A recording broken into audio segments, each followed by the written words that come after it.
What is up, everybody? It is a very special Saturday night episode. Well, actually, a crossover episode / live stream of Doomed with Matt Binder and the Shitpost podcast hosted by Jared Holt. I'm Matt Binder. I'm Jared Holt, and Matt, we're really getting in the habit here of teaming up and slamming our heads together for these major political events now. So this is a bit of a tradition, and I'm looking forward to just like ripping my hair out with you this evening. Right. And I should say, I think I've made this joke already the last time you were on, but I'm going to do it again as a callback to our RNC marathon. This is night one of our impeachment trial. No. This is the only night of the impeachment. All right, let's. I usually do this show on Thursday nights. Give or take. Most nights it's I would say about 75% of the time the show's on Thursday night. But the way the impeachment trial was going, I was like, they're gonna ramp this thing up pretty quickly. Why am I gonna do my weekly show on Thursday when it's gonna be out of date the very next day? Who knows when this vote's gonna happen? But then for a split second today. Maybe for about an hour today. I even DM'd you and I was like, whoa, maybe this is going to go on a few more days than I thought. I assumed that there was going to be an extension to the impeachment trial because they were going to call witnesses. Now, maybe we're jumping right into the middle here because we haven't even set the stage for the impeachment yet. But I really thought that we were going to see an actual trial and not just a handful of days just so they can do a handful of days so they could, so the Democrats could, shame Trump with their finger, point their finger and wag it at him. And then pretty much that's it, really. That's really all that happened. Yeah, I was looking and it was like, okay, they want to call witnesses. Okay, it looks like maybe they will call witnesses. And like I was thinking like, okay, here we go. This is going to get like real. We're going to have Capitol police officers. We're going to have members of Congress, researchers, whatever, like it really laying this out, sharing the personal side of this. And then they were just kind of like, the car's running outside. I need to get to the airport. So how about we write? It's even better than the airport, actually. According to a piece in Politico, a senior House Democratic aide said that Senator Chris Coons of Delaware, who's sitting in Joe Biden's old seat in the Senate, apparently told the House managers of the trial, the jury is ready to vote today. People want to go home for Valentine's Day. It's stunning, isn't it? Did you know that one? Did you see that? No, I didn't. That's so sweet. Jesus Christ, man. It's too early to be feeling like this right now. I mean, what is going on here? Like this, like, how can you say that? Like, listen. I know people who watch this show. We probably have a whole variety of people watching this show, and I'm sure my usual leftist audience is saying right now, Matt, are you seriously shocked that he would say that? Honestly, the Valentine's Day specifically thing, I'm a little shocked that a grown man would say that in the Senate, to be quite honest. Like, I really am. Like, it is beyond belief that you would actually verbalize that, even if it's the truth, which wouldn't surprise me that that's the reason. It's the fact he actually said, oh, we got to get home for Valentine's Day, guys. Yeah, it was really interesting to see today, like a lot of people's brains kind of break in real time. I'm talking mostly like the MSNBC binge watchers who, are like, here we go, we're impeaching this guy. And the case is so strong that Republicans will have no choice but to impeach former President Trump. And then, essentially everyone looking around the room, and the Republicans just being like, yeah, I don't give a shit what you say. I'm not going to do this. And then, right. So like, I kind of, like on a pragmatic scale, I guess I like kind of, I guess sympathize where it's like, okay, literally nothing you say or do It's the old Donald Trump quote about like I could walk onto Fifth Avenue and shoot somebody and these people would still be loyal to me. It's that, except it's impeachment and it's after like one of the most horrific things that has happened in our nation's history. And I don't know, man. I just like people's brains were breaking, and I just like saw the all I could think about was that astronaut meme where like the two astronauts are above the Earth, and one's like, "Wait, the Senate Democrats, aren't going to take this all the way," and then like the guy in the back being like, "They never do."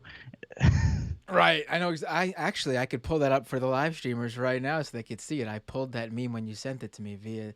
There it is. Yep. Yep. Yep. Well, I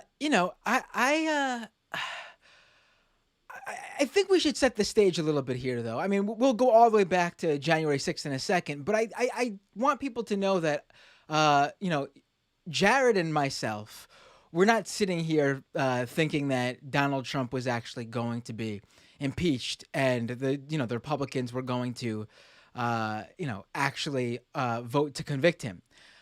We were not thinking that.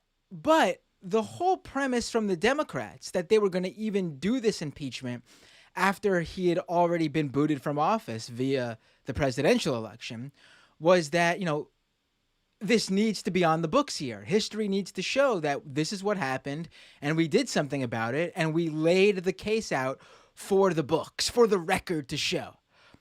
But the whole idea of rushing this thing over 4 days and not calling any witnesses literally flies in the face of that. They will not get so much into the record by wrapping this up so Chris Coons could go home to his wife and give her a big smooch tomorrow on Valentine's Day. Yeah, it's the point is you want to fill in the record, and in theory you would want to fill it in with as much granular detail as possible. And I will rewind and say that in a normal world, I think that the House Democrats impeachment case was incredibly strong. They did their homework. They brought I mean really all they had to do was just walk through a timeline of this shit, right? And like it's very clear what happened. Everything supports their side. Everything supports the fact that Donald Trump incited an insurrection. And, I was genuinely impressed with like how thorough they were. Right, and this was I want to say this was not to cut you off. Remember where you were, because we'll go right back to you. I just want to point this out. A much stronger case than the almost month-long Russiagate impeachment trial. A much stronger case. And they took something like 20 some odd days. I think it was 21 or 22 days to lay that case out. This one, I mean, instead of just dealing with Mueller's report, there was probably, I don't know how many hours of footage of people literally vocalizing, we did this because Donald Trump told us to. I mean, it doesn't get any more in your face than that. Yeah, it the whole Republican position is just like, well, he's not president anymore, so we can't impeach him. But like he was impeached when he was president. This passed the House. This is just the trial part. So don't believe any of that bullshit for a split second. That is not like the senators that are claiming that assume you are stupid when you're listening to it. They are betting on that, and you can prove them wrong, or you can go along with it. That's all I'll say. But like, going back to what I was talking about is that this case was like ultra strong, right? And I think the fact that like the House Democrats on the the impeachment managers, the fact that they put in so much legwork, got so many details, and presented it in a way that was, I thought, very convincing, very damning. And then the Senate is just like, all right, boys, we done here? We're good? All right, I'll see you guys later. Like, just kind of was like, thank you for that. That was very cute. We'll see you guys after recess. And then bailed, man. It's just like so disappointing to me. Right. I want to just name who I thought especially did a good job. the lead manager, Representative Jamie Raskin, I thought he did a good job of laying out the case. And another standout to me was Stacey Plaskett, who walked us basically through all the video footage. I thought the two of them especially did a very compelling job at laying the case out. You and I have poured through all the available footage out there, and obviously we didn't have. And when I mean available footage, I mean the people who stormed the Capitol on January 6th for Donald Trump.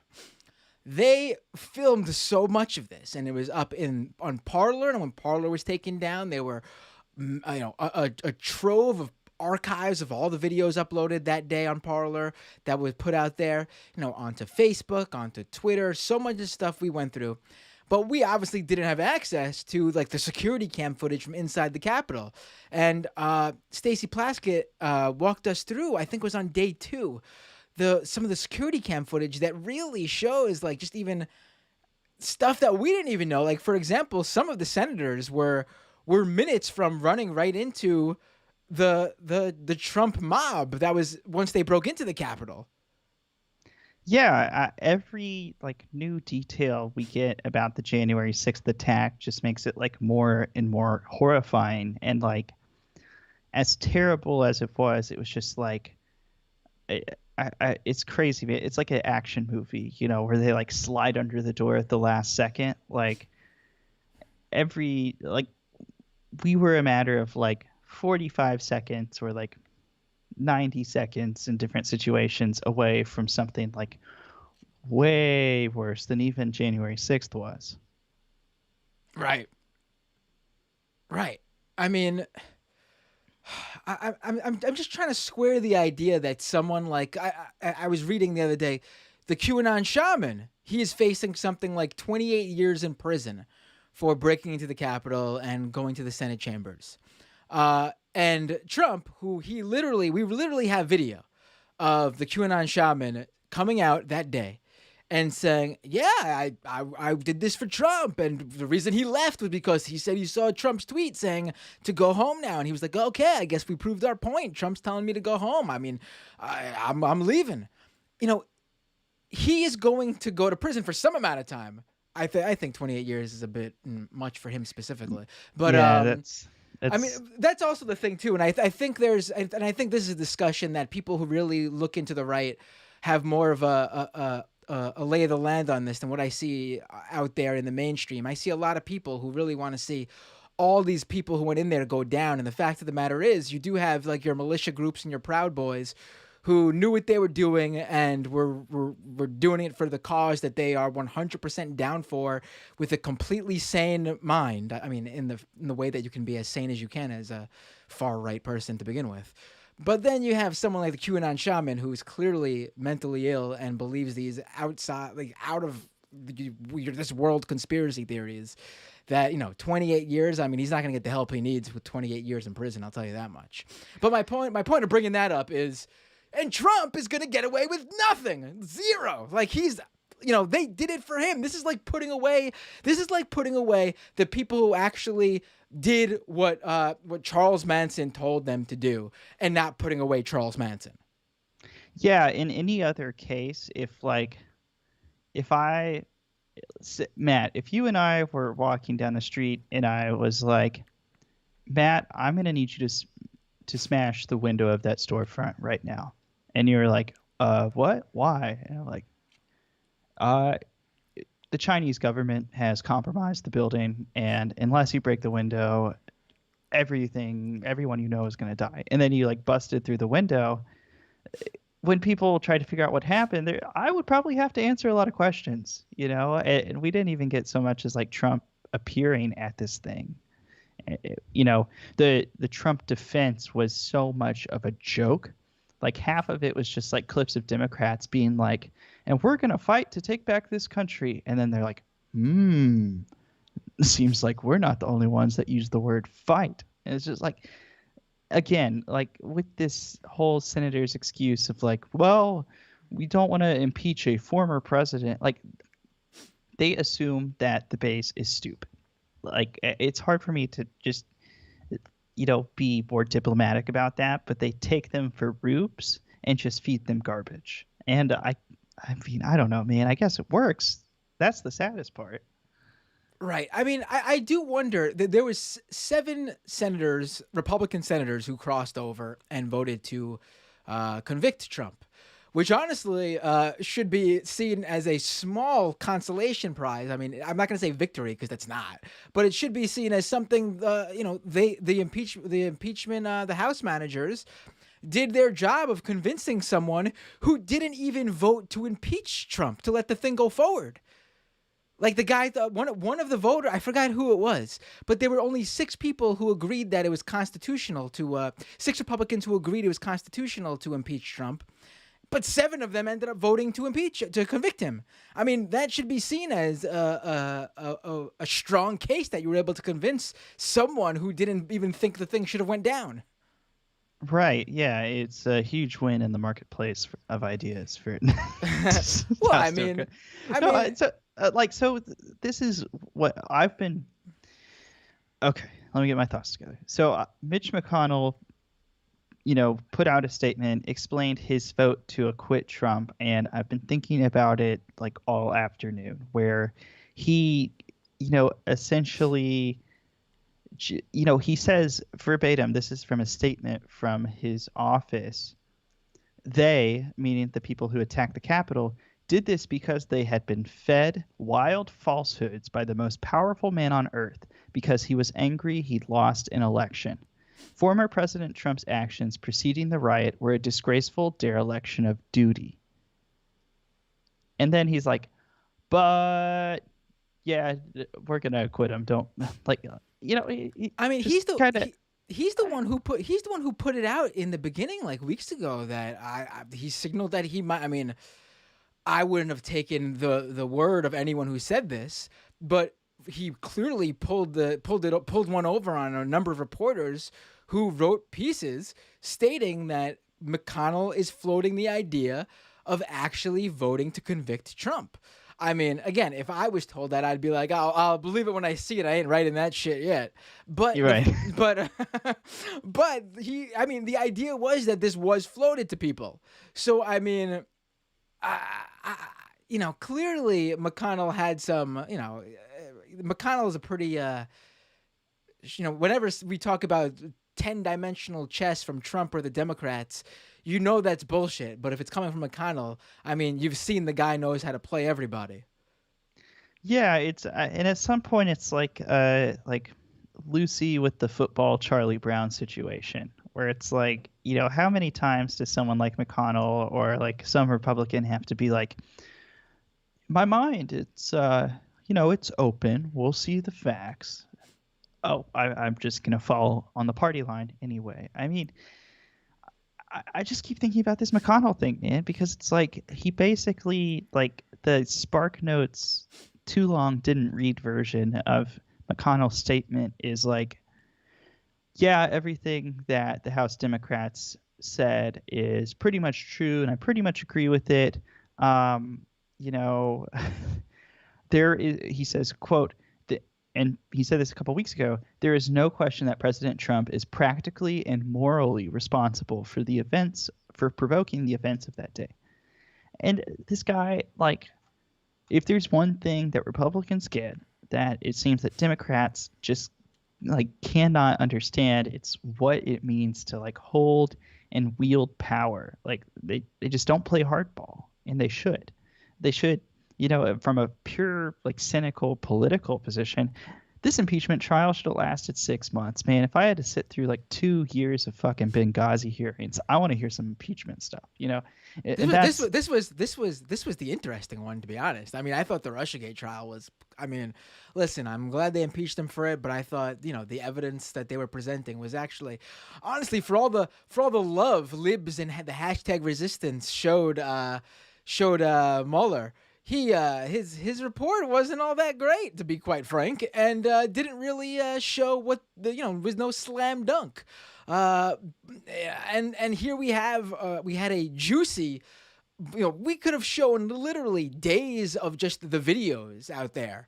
We could have had janitors and, like you said, Capitol Police and staffers and Senate aides and House aides and a whole array of people who were there on the 6th.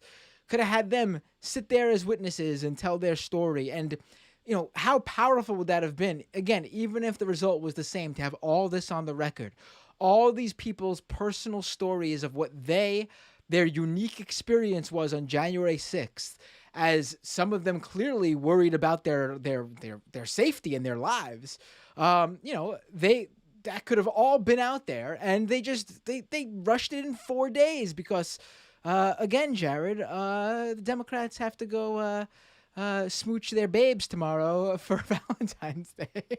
Yeah, the other claim too is that they think they're trying to exploit the fact that so many people are hurting during the coronavirus to be like, well, we have to these votes are settled. Everyone's made up their mind at this point. So we need to just get this over with and move on to passing, coronavirus relief. The $1,400 plus $600 that you received under Trump. And I, from what I understand is like, that's not even on the docket until March. And also a lot of, Democrats specifically who were pushing for impeachment, to appear before the Senate had said things specifically about like, oh no, we can pass, these relief bills and also do impeachment. It's not one or the other. But now that everybody wants to get home for the holiday weekend in DC, apparently the Senate can only do one thing at a time now. It's so disheartening. It's so disheartening. I'm glad you brought that up because Alex Perrine pointed that out from one of David Axelrod's tweets. David Axelrod said, none of those who disdain the Dems for reaching a deal to move the trial forward are the Americans who are desperate for help, for vaccines, for their children to be back at school. The other path would have tied up the Senate for weeks. They made the right decision. Literally you have these establishment Dems who never would say that type of stuff, pulling the whole being Alex Perrine said verbatim, being Bernie bro. Like, are you kidding me? Like, this is ridiculous that they'd bring this up as a defense when the Dems fail, because they did not bring that up as a reason the Dems should change their priorities before this all went down to begin with. They were saying the opposite before this. Right. It's so just inconsistent and puzzling, and it's hard for me to imagine this isn't going to cost Democrats with their voters later down the road. I know that, today I took just a very quick peek on some of the different right-wing spaces, the most prominent being a statement that Trump put out, claiming, quote, "This has been yet another phase of the greatest witch hunt in the history of our country. No president has ever gone through anything like it, and it continues because our opponents cannot forget the almost 75 million people, the highest number ever for a sitting president, who voted for us just a few short months ago." That's not the high. You lost, dude. It's objectively not the highest. It is true, actually. It is the highest. It is the highest the sitting president has ever received. The only problem is sitting president. Right. The only problem is his opponent, former Vice President Joe Biden, got more votes than the 75 million. And so, technically he's correct, and that is crazy though. Like, that is something that the Democrats should be worried about. That. And you have to believe that 75 million who came out for Trump, much more reliable to come out than the 80 some odd million who just wanted to see Trump go when they came out and voted for Biden. Like, all those Dems were out there saying, after all this has tarnished Trump, I'm not so worried even though he wasn't convicted. You should be, because 75 million people came out. After that, really, Trump got really a really stunningly, honestly, I mean, Hillary did too, but the 2016 turnout was stunningly depressed. It was not that great. So the fact that his base grew over those 4 years that included everything he did, including the pandemic, should really worry you. Usually presidents, like Obama didn't get more votes the second time around. He got less votes in 2012 than he did in 2008. So the fact that Trump had the opposite happen should honestly worry you, really. Because Yeah, who? and No, if go you think ahead. yeah, if you think this impeachment trial is going to serve as any deterrent for Trump, if it's like embarrassed him or shamed him, that statement I was reading from just a minute ago, ends like this. Our historic, patriotic, and beautiful movement to make America great again has only just begun. In the months ahead, I have much to share with you, and I look forward to continuing our incredible journey together to achieve American greatness for all of our people. There has never been anything like it. We have so much work ahead of us, and soon we will emerge with a vision for a bright, radiant, and limitless American future. This sounds like he still thinks he's president or something, but I guess slightly more polished. It seems that maybe this was written by a PR shop and signed by him rather than vice versa. But Right. Oh, but if he was he's still, not going away, man. He's gonna duck his head down for a minute, let something else catch the news, and then he's gonna pop back up. And I think the fact that so many Republican senators were afraid to vote to impeach him or afraid to vote to prevent him from trying to mobilize any shit like this again. Like we're not quite out of the woods here. Biden taking office and Trump going, was a huge step in a better direction, but it's not the end game. Like people are getting arrested for attacking the Capitol on January 6th. These groups are kind of splintered and in a state of flux right now, but that's not the end. Like oh, we've kind of like this is gonna be the we've hit worst. It's gonna go back to like 2015, 2016 levels where the online and the actual on the ground movement right wing is going to grow because obviously that happens when they're not in power. yeah, they become dissidents instead of bootlickers, and everybody likes an underdog. That's Yes. you know, it's it's a recruiting thing. People get angry at the administration, angry at the government. They say, "Well, we're angry too. Join this group." It's easier. Well, I don't want to say easier, but you know, It's a different dynamic. it's a different dynamic, and historically, those sort of flux periods have kind of shown to be big drivers of recruitment. Right. I gotta quickly shout out. We got a few super chats in the YouTube live stream. $50 super chat from What? Jacob. Thank you, Jacob. I know. Whoa, And then guess who joined the chat and threw me a 20? Good old Michael Hayden. Mike Hayden, my boy, what's up, Hell man? yeah. Everyone should check out Mike. Mike Hayden's been on this show before, and he's been on your show before. He's been on Doomed, and he's been on Shitpost. For a second, I forgot this episode's going on both of our podcasts. So I gotta make sure I name what show I'm talking about when I'm talking about a show. Yeah, Mike, you gotta come back on this show soon, man. I gotta reach out to you, and we'll set it up.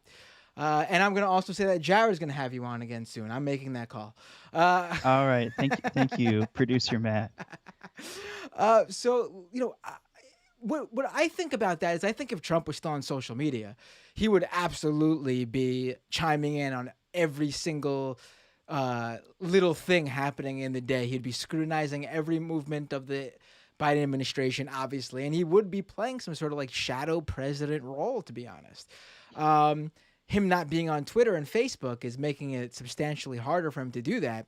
Although, who knows how long he'll be off Facebook. I have a feeling that's going to be... I don't know which way it can go, but I think there's a 50-50%. There's a 50-50 chance that Trump's back on Facebook, and he'll probably use that as Twitter.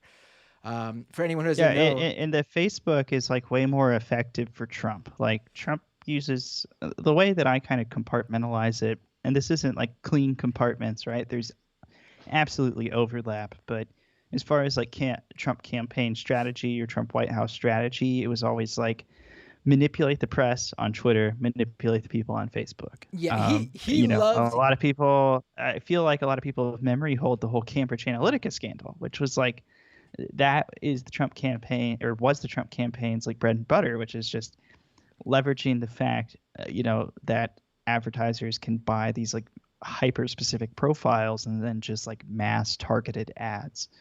Um, so it's, if he goes back on Facebook, he's still going to be this like huge driver of disinformation and harm.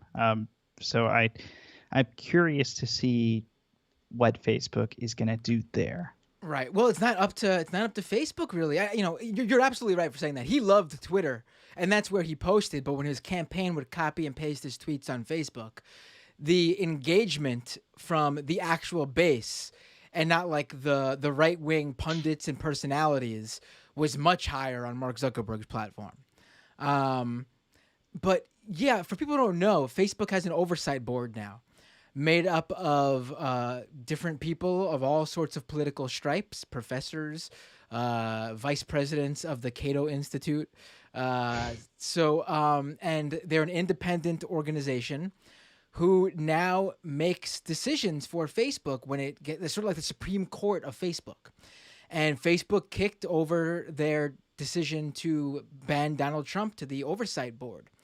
And the oversight board has already put out some of their decisions, and one decision was truly baffling to me, where they reversed the decision where someone posted that photo of that Syrian boy who washed up on the shore of the beach in Europe. He died of trying to leave Syria, I believe it was. And with that photo, he left the caption, "There's something truly wrong in the mind of the Muslim male," or something like that. And Facebook oversight board reversed that decision and forced the decision to take that post down and forced Facebook to put that back up, saying that wasn't hate speech towards Muslim people. So, I mean, I don't know what they're going to do with the Trump decision, to be quite honest with you. They are a mixed bag, it seems. Who knows? Yeah, and they're a mixed bag domestically. When it comes to foreign governments, they're really not that confused by this. Like in Venezuela, Charlie Kirk's vacation home location, but whenever there was like sort of regime change there, Facebook like de-verified and re-verified like the new president of Venezuela. And it's like, that's Facebook making like this executive call when that country was in a state of flux and like the U.S. military was being like weighed to be deployed or whatever. And like taking down inauthentic account networks, that sort of stuff in foreign countries. Like Facebook, it seems to like get most confused about what happens here. Than it does. It's much less forgiving in the rest of the world. Right. I mean, it honestly wouldn't, and I do sort of have a, maybe this is a conversation for another episode, but I do sort of have a, I'm not going to die on the hill that Trump shouldn't be banned from a platform. It's obviously these platforms' choice to do that. But I do wrestle with the fact that it's sort of crazy that these companies, which basically own the where most people are online, where they hang out and do their social networking, they could take someone down like that. But again, I'm not going to die on the hill of Trump. But yeah, I mean, it wouldn't surprise me if he was back on Facebook. But Twitter's already made it clear they're not bringing him back. But who knows though down the line. That's another thing too. I always wonder, how long are these bans for? Like when they say forever, like how long really is forever though?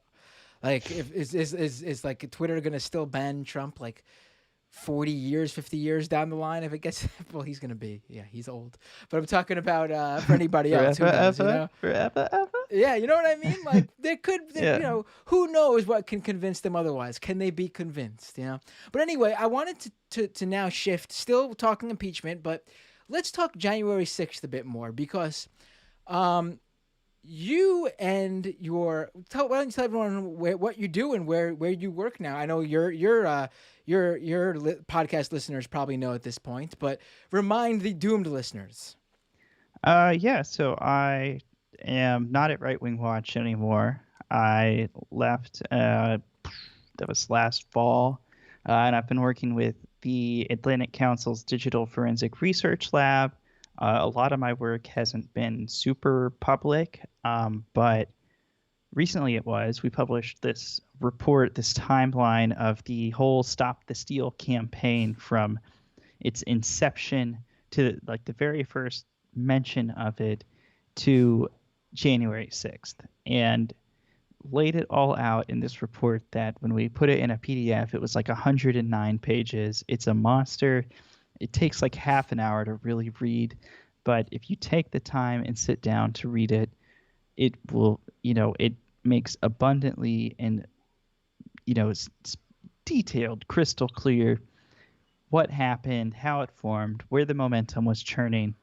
And my takeaway from the report is it shows beyond any sliver of a doubt that this was incited and encouraged by Trump. And I don't like looking at the timeline once it was done. I just don't see this timeline working without Trump. Like his points along the way are crucial. I mean, the January 6th rally was his idea, and the timeline kind of suggests that like maybe he was kind of in on the planning, or someone from the White House was in on the planning to some degree, because the websites for these marches launched like within hours of Trump saying that. And if you know anything about web design, building an entire website from the ground up in a couple hours, pretty hard. So, there's just a lot of like weird little nuggets in that report that, really, I think just, I'm proud of it. It's the most comprehensive timeline that anyone's published so far. And, I think it's going to be one of those things that we keep looking back to. And if people read it and, learn the lesson from it, see what the turning points were, see how this was built, maybe we can get ahead of it next time. What is the furthest? Do we know what the furthest back on the record mention of January 6th in some fashion from Trump is? At least in I mean, obviously on the record means like in public, public statement or proclamation. Do we know? Do we have that on a timeline when he first started talking about it? It was a tweet. It was that tweet where it's like some Peter Navarro thing, I think. And then it's like, come to DC on January 6th, going to be a big, wild protest. And, nobody was really talking about January 6th until Trump tweeted that. So, like, this whole thing was his idea, is the point. Like, he came up with this, or like he and his aides, or he and these organizers, like, came up with this day. Right. I mean, I had seen January 6th going around in the QAnon circles, but honestly, those folks tend to really be online. They don't really like, the Proud Boys, Patriot Prayer, Oath Keepers, various other groups. They go out there on the streets, but the QAnon folks usually just spread their stuff online and don't show up. So if this remained just a January 6th, just another date for the QAnon lore, they probably wouldn't have shown up if it wasn't for Trump saying it. Yeah, no. I mean, they wouldn't have. And you mentioned the QAnon shaman guy. Like, specifically, he was like, I'm here because Trump wants me to be here. Oh, I'm leaving because Trump said to leave. Like, it's...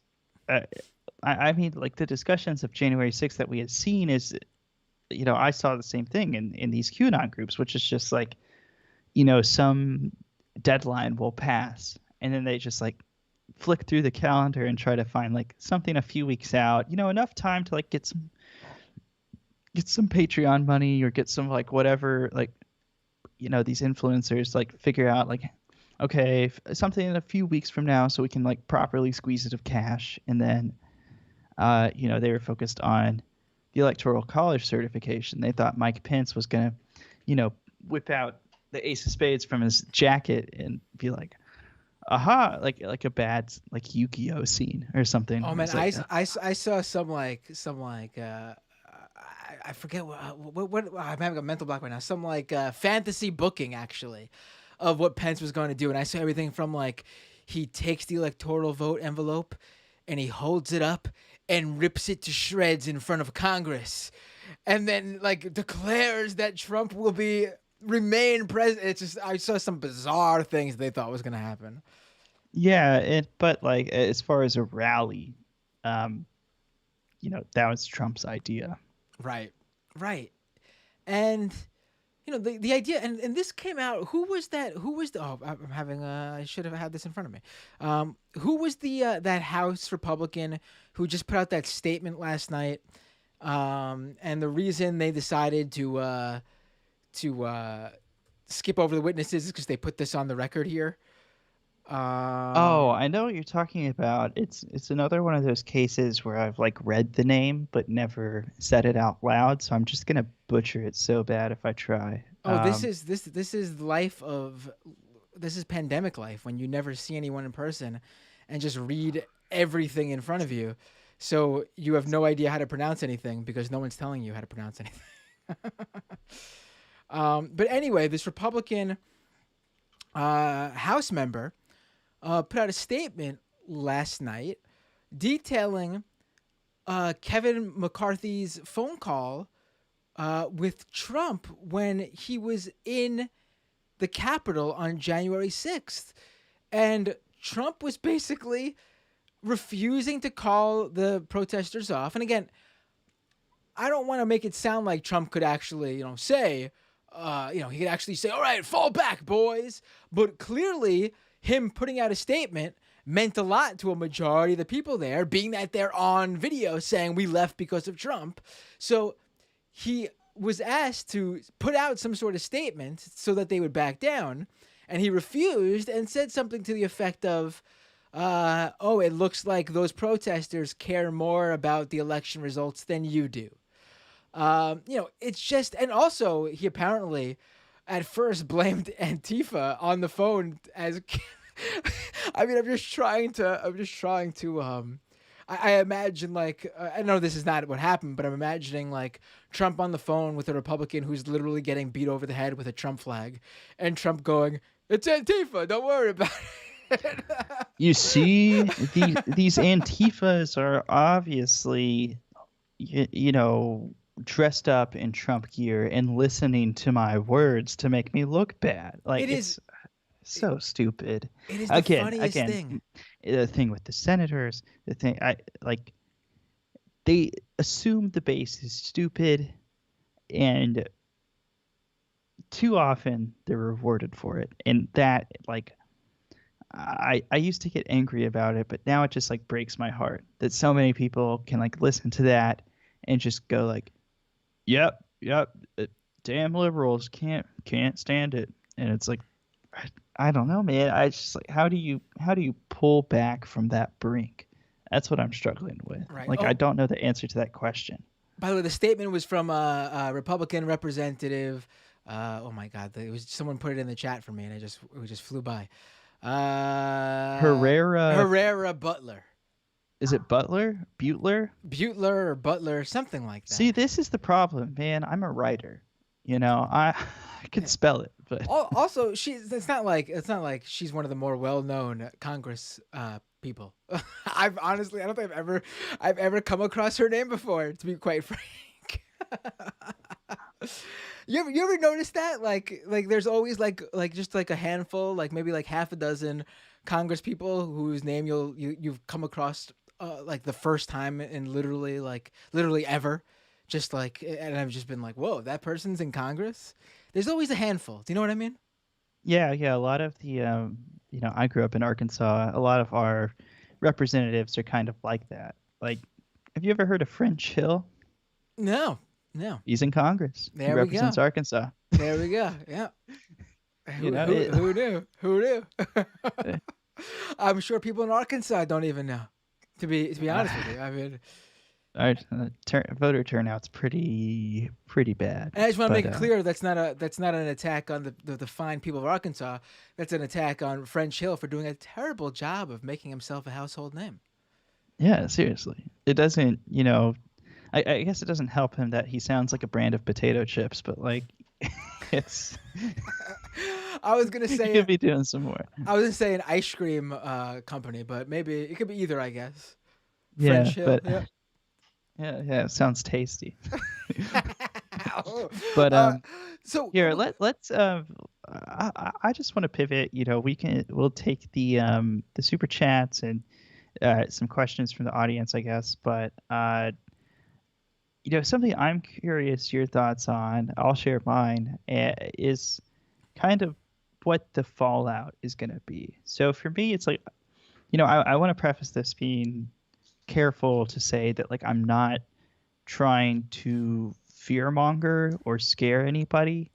Um, but I am going to share like my concerns having observed this movement on a daily basis and every day before and after the Capitol attack, like as recently as today, is like my concern. The thing that keeps coming to my head is like what acquitting Trump here kind of signs the permission slip to like do this again.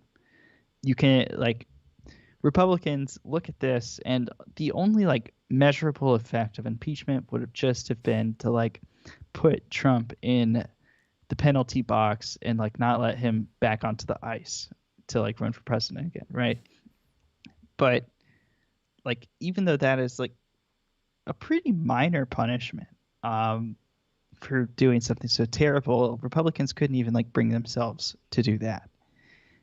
And I worry that that is essentially just going to give a waiver to people who are maybe more competent than Trump. I'm talking about the Josh Hawleys of the world, the Tom Cottons, I mean, whoever it is. Ted Cruz will probably try to run again. And like, if Republicans look at this and they think that like disinformation and aiming extremists in violent attacks to try to assassinate their colleagues is like how to do politics, and someone smarter comes along, what's that going to look like? That's dark. Sorry for sorry for going there, but like I just keep wondering that. right. No, yeah. Honestly, I don't think any of those people are going to be the next Trump. I think we haven't seen the next Trump yet, to be honest.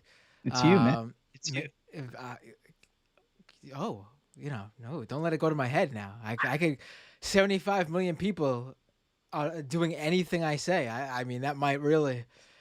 Ooh. But We're gonna make America great again, and also go to patreon.com/doomed. Matt, no, Matt Binder. Don't give the wrong one. It's slash Matt Binder because again, you're not just supporting the podcast. You're supporting everything I do, including the podcast. So your buck really goes far. I'm letting you know. So well, first of all, if I had 75 million people at my beck and call, I would be doing things to help people. For example, I would say we should do a mass protest to make sure everybody has a income during the pandemic at the very least. For sure, healthcare for everybody for good. Period. And I take it from there. That's sort of the thing though. Like, I feel like people who are anti-establishment or leftists or anarchists, you look at January 6th and it's sort of like, what if like it's sort of scary that like these people did this for an authoritarian leader and the whole point of them doing this was just to get him reinstated as president. Like, listen, I'm not saying that people should get hurt, or obviously, because, 7 people died, but imagine we could just get tens of thousands of people just to show up in front of the Capitol and demand Medicare for all or something that will help people. If there was someone like Trump on the left who had that sort of, I'm not, again, just talking about how just they love him or whatever, that would be, we could help people, the fact that, just imagine being in Trump's shoes and just being such a selfish bastard. It just, it's so ridiculous. Like, you always as a leftist dream of like, a huge protest movement. A general strike is a perfect example. A mass movement of people just saying, I'm not taking part in this anymore until things change and the current system actually reverts in a way that helps people. And, But no, we got all these people who are ready to like fucking attack their Congress people with Trump flags in the name of their beloved billionaire leader who just wants to continue being president so he can build a wall on the U.S. Mexico border and hurt people during a pandemic and tell Muslim people they can't see their families overseas and split up immigrant families when they arrive here in this country. I mean, it's just, that's the most depressing thing to me, quite honestly. That, like, if the roles were reversed and it was the different political ideology that took to the streets for good, again, without the disgusting stuff that the Trump people did, imagine what we could do in this country for everybody. Yeah, and that's I think it's just so crucial to just keep the pressure on, like, for accountability for what happened on January 6th. Like, okay, impeachment comes and goes, but like this conversation isn't over. I imagine there will be investigations, committee hearings, etc. But like, this is still like, I also worry that a lot of people are just going to be like, well, he wasn't impeached. What did you expect? And then just completely unplug. And this is just going to be like memory hold with the rest of like every god awful thing that's happened these last few, like 4 or 5 years. And it really shouldn't be memory hold. In fact, if there was like one or two things to like not memory hold, this would probably be the one not to memory hold. But we'll see, man. We'll see. I try my best to maintain cautious optimism, but I'm often disappointed.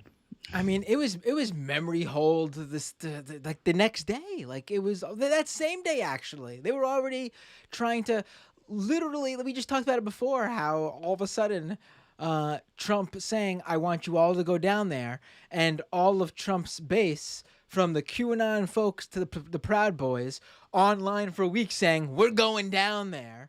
And them saying for years that Antifa wears masks to cover their face. And then you have a couple tens of thousands of people down there without masks, carrying Trump flags and QAnon flags and wearing the Proud Boys uniform, doing this shit. And then just minutes later, people online going, oh, that wasn't the Trump people, it was Antifa. Like already they were changing the history books. Yeah, it's I don't know, man. I don't know. Before I get too much more depressed, you want to take some super chats, audience questions and stuff? Yeah, sure. Before anyone, I jump off? Yeah, sure. If anyone wants to call in, we'll take a call or two. Doomed Live _1 on Skype. If you just type in Doomed Live, it should pop up in the little search thing on Skype. But let's go to the super chats. I already mentioned the first two we received. Renee. So Trump was the Gabrielle de Annunzio of these sad times. Do you know who that is, Jared? I don't. I don't either. But Renee is our regular South American viewer. So he often gives name drops South American politic stuff that I don't always know, but he usually explains it. So maybe you could drop another comment to explain. We got a call though. Gabriel de what? De Annunzio. We got a call though. Let me take this. David. Hey, what's up, Matt? How you doing? Wait 1 second. I think I just lost Jared actually. Oh, whoops! Damn, you need to get him back. I meant to. Yeah, 1 second. Let me get him back. 1 second.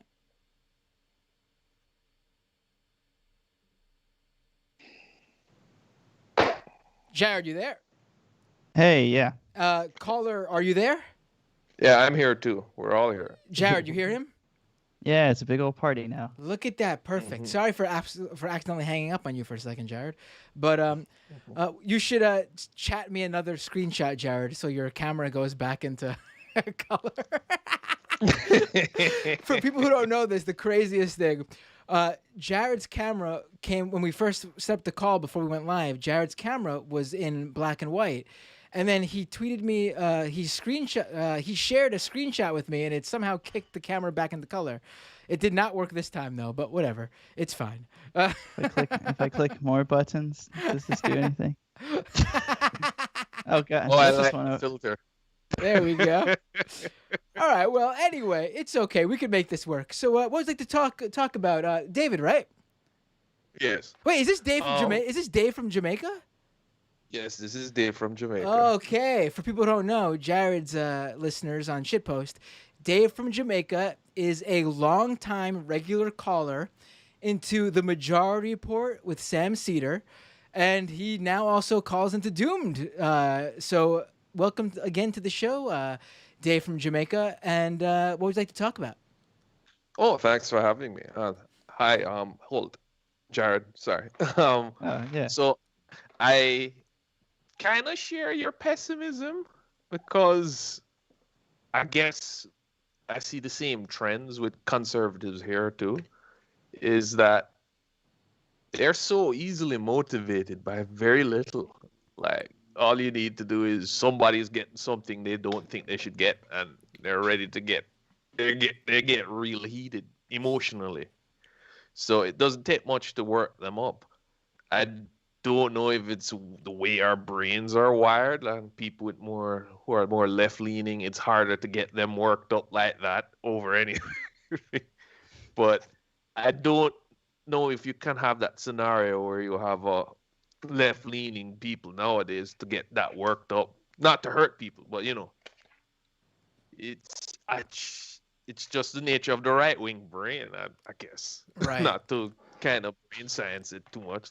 Right. Now, Dave, you actually, last time you called in, I think it was the last time you called into the show, you talked about QAnon in Jamaica, which is, that's, I don't think people realize that QAnon is worldwide now. And, this is a crossover episode with Shitpost, Jared's show. And I don't know if his audience knows about QAnon in Jamaica. I mean, that's crazy. Why don't you break down a little bit of that? Yeah. I would say QAnon proper in Jamaica, but right, you but the same described sort Q of perfectly. Right. You described Q perfectly. Q might have its own theories, but it's like a big umbrella, and it's drawn little conspiracy folks together. So you think of it like the flat Earth. There's flat earthers in Q. There are all sorts of people in Q. So it's kind of somehow managed to stitch all of these conspiracy communities together. As you said, you have what's the biggest New what's Age the, Q. in Jamaica? What's the main one that I mean I think I remember what you told me, but what is the main conspiracy theory on the or for the right in Jamaica that falls under the Q umbrella? I would definitely say the one that falls in under there, that there's some secret government and they're trying to force people to do things, one world order, the same old crap that seems to always come back. But right.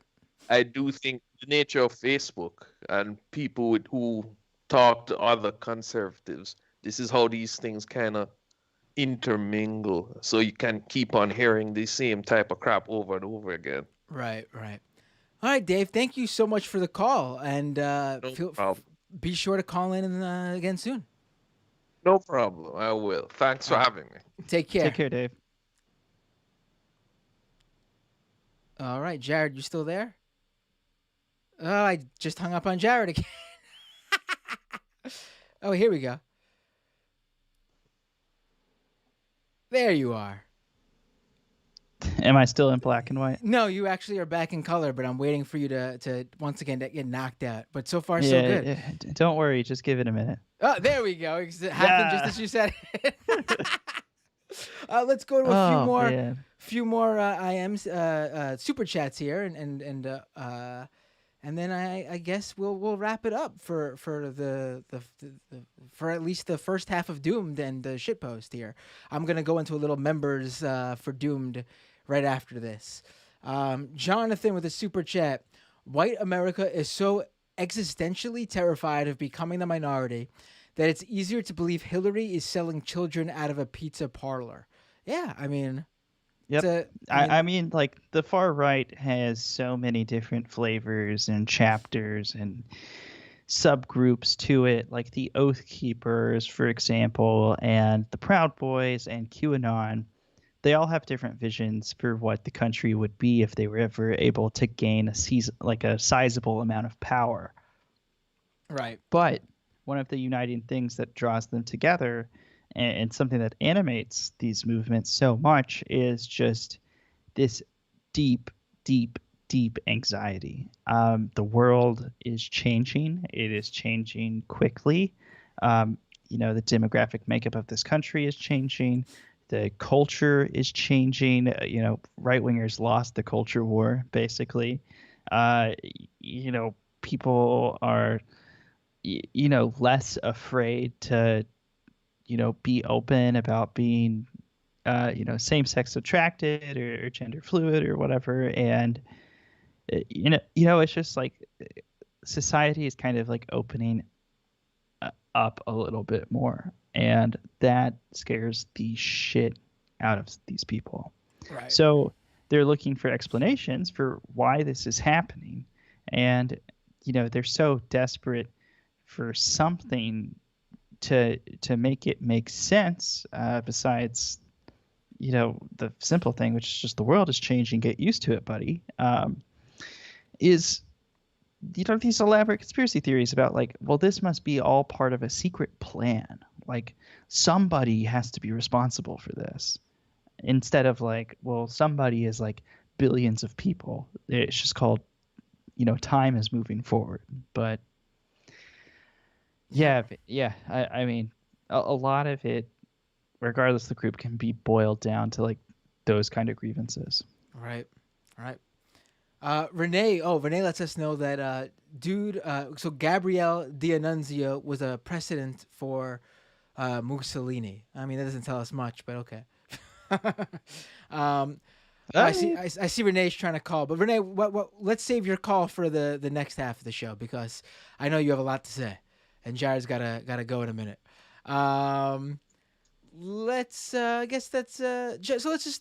it up, Jared. Because I know you gotta jump, and I don't think we actually named who actually voted from the Republicans to convict Trump. So we got Burr, Cassidy, Collins, Murkowski, Sass, Toomey, and Romney.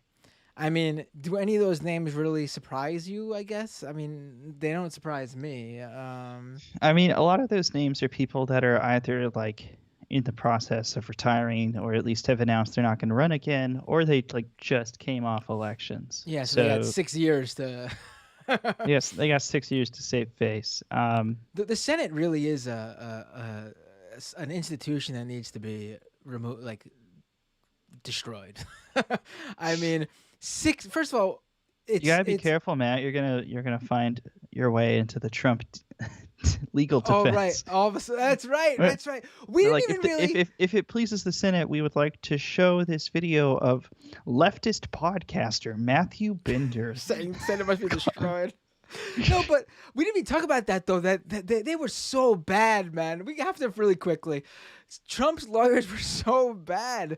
I mean, first of all, one of them even brought up the Antifa thing that we were just talking about, but he even upped the ante to something I never saw anywhere, which is not that Antifa was involved in the Capitol, but the leader of Antifa was arrested at the Capitol. I don't know where they got this. I know who they're talking about. They're talking about that guy who had a history of showing up at Black Lives Matter events in Utah. And his video, he was taking video at the Capitol, and he got on Anderson Cooper's show after the Capitol. If you just look this guy up, you'll find out that official Black Lives Matter groups in Utah had denounced him long before the Capitol and wanted nothing to do with this guy. They called him a grifter. They called him he was a clout chaser. So he wasn't someone who was down with the cause to begin with, really, Yeah, in good faith. and you got to be pretty bad for an organization to like take time out of its way to be like, just for the record, fuck this guy. Like, And before he did anything at the Capitol, like this is months before, like no one even knew who this guy was, and they felt it was important to come out beforehand and say, we don't want this guy associated with us. I mean, it's so it was the most laughable defense, but it was the defense of a defense team that knew they didn't have to do anything. Like the defense, so much of it was basically just like, if it pleases the Senate, I would like to present this epic Trump compilation video I found on Facebook about half an hour ago. I think it makes the point really clear, but to be honest, I haven't watched past the 4-minute mark, so some of this we're going to be seeing together for the first time. It's like, right. It's just, but they didn't have to do anything. They could have gone up there and like held the microphone up to their ass and just like ripped a juicy fart, and like the Republican senators still would have acquitted Trump.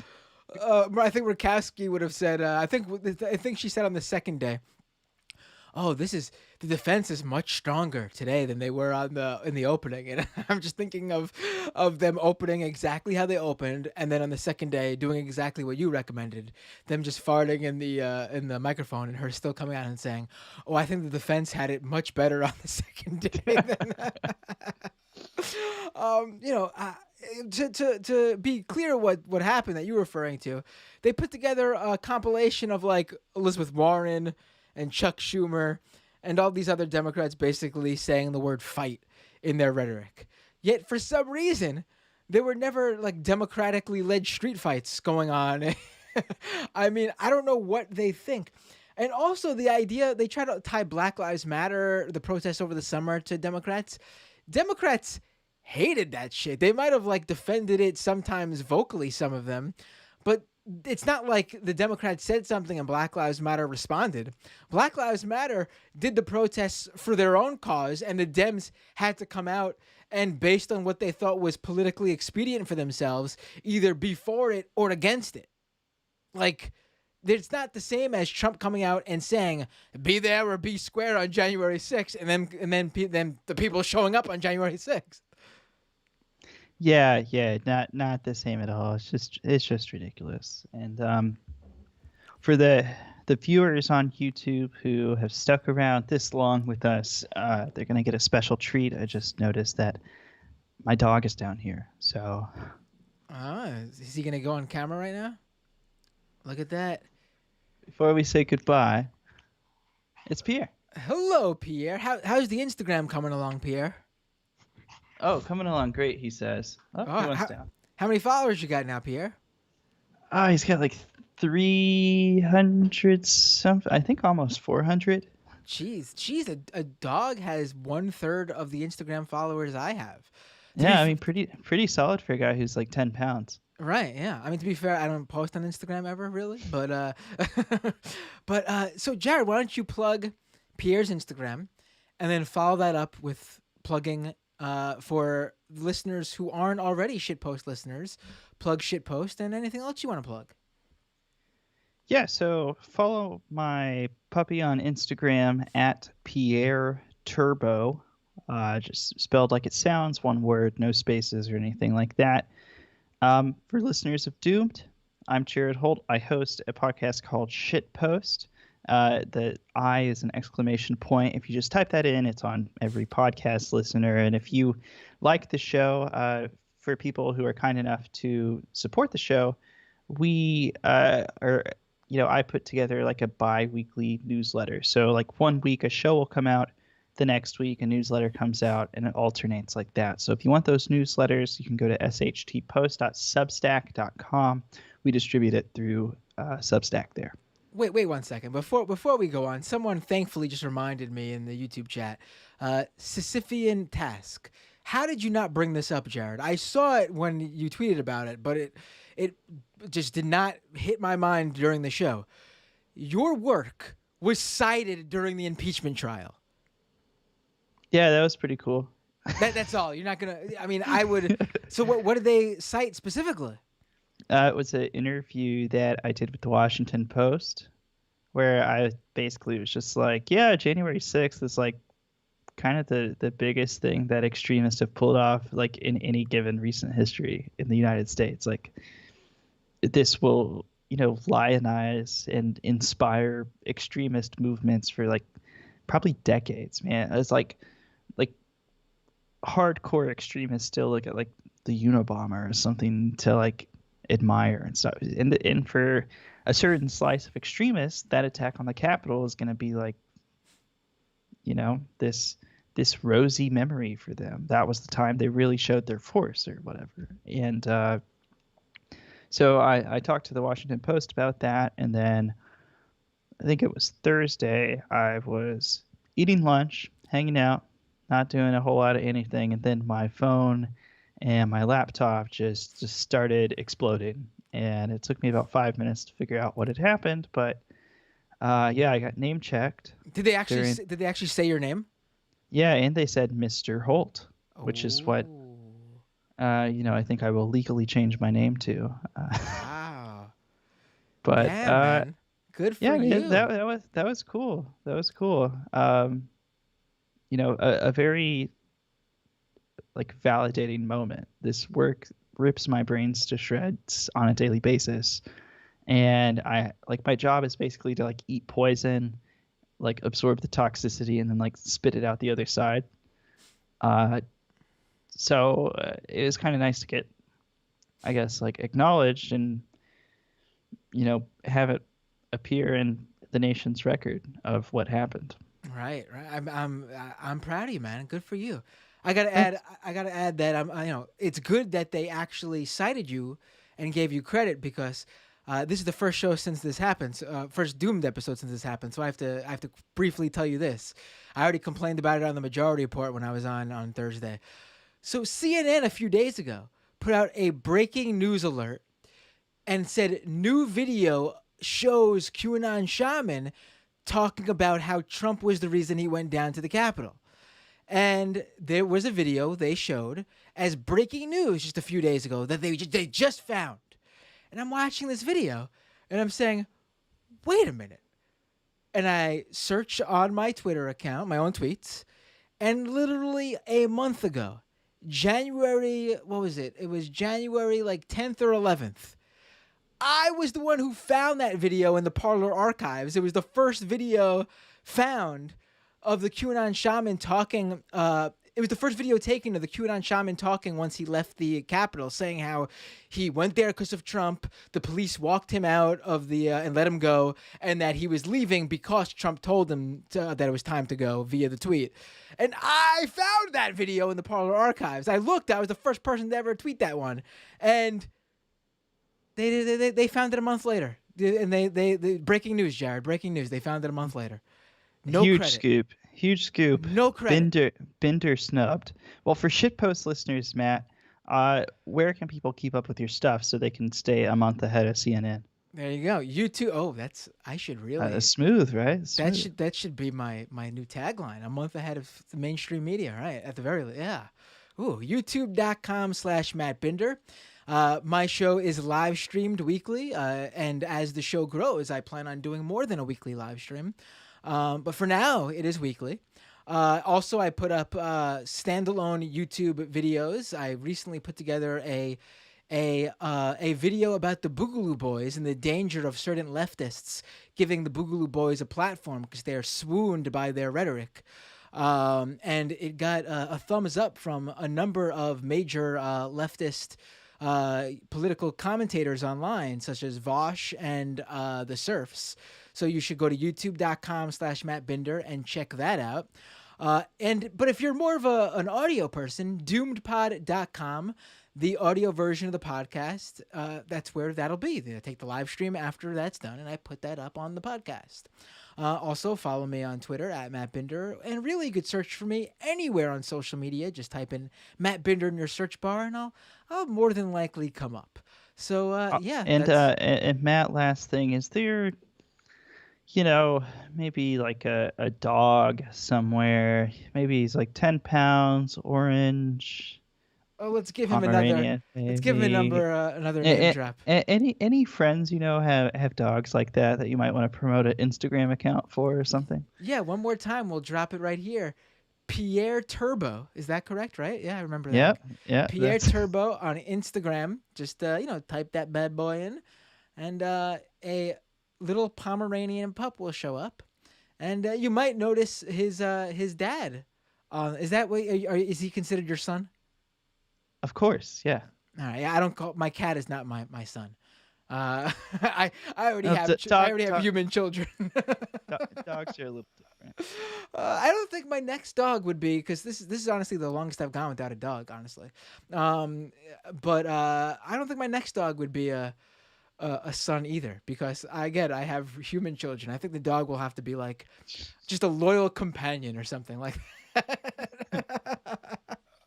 A best friend, if you will. There you go. There you go. So Pierre Turbo is not my best friend, but he's a good dog. He's Jared's son. Check him out on Instagram, folks. All right, Jared, always a pleasure to do these special episodes with you. I assume we'll be doing, maybe we won't if you didn't have fun today, but I assume we'll be doing many more of these special doomed shitpost crossovers when breaking news happens. Yeah. This is the spot to be, if you will. We'll definitely be doing more of these in the future. Anytime there's a major political schism, take it to Binder and Holt. We'll set you straight. Why did we not become lawyers with last names like that, Binder and Holt? Jeez. Yeah. I'm gonna get out of here, man. I'm embarrassing myself at this point. All right. Have a good night, man. This is what happens when you do a live stream. I'm telling you. If people want to go back on my live stream archives, you see me slowly lose my mind once a week as the night progresses. Have a good night, buddy. Yeah, take care. All right, folks. We're not done here though. Don't jump quite yet. I see who is on the chat here asking Jonathan T or Jonathan M. I'm not sure which one's your last name, but Jonathan, stick around. We are going to go to the second half of the show. Nothing will change for you live stream viewers. I'm just saying goodbye to the free listeners of the podcast. Stay right here on this channel. Live stream viewers aren't going anywhere right now. And you'll be able to call in. The phone lines are now open once again for calls. And I just dropped all I do the Patreon. Patreon.com/MattBinder. Patreon.com/MattBinder. Folks, I cannot do this show without my patrons. My patrons help this show grow. I am seriously taking that money and investing it big time into this show. If you're a listener, you know I've been upgrading equipment, and I have a new piece of equipment I've saved up for and just recently purchased, which should take this show to the next level once again. It will enable me to do much more on this show. I'll let you guys know. Call me back in just 1 second, Renee. And I'll be able to do much more. So it's patreon.com/MattBinder. Thank you so much for all your support. If you cannot financially do it because times are tough, I totally get it. Don't feel compelled to do so. Take care of yourself and your family first, by all means. Support the show by just subscribing to the YouTube or the podcast. And everybody else, I will see you all in the second half of the show. Give me 1 second. And see you all next time on Doomed.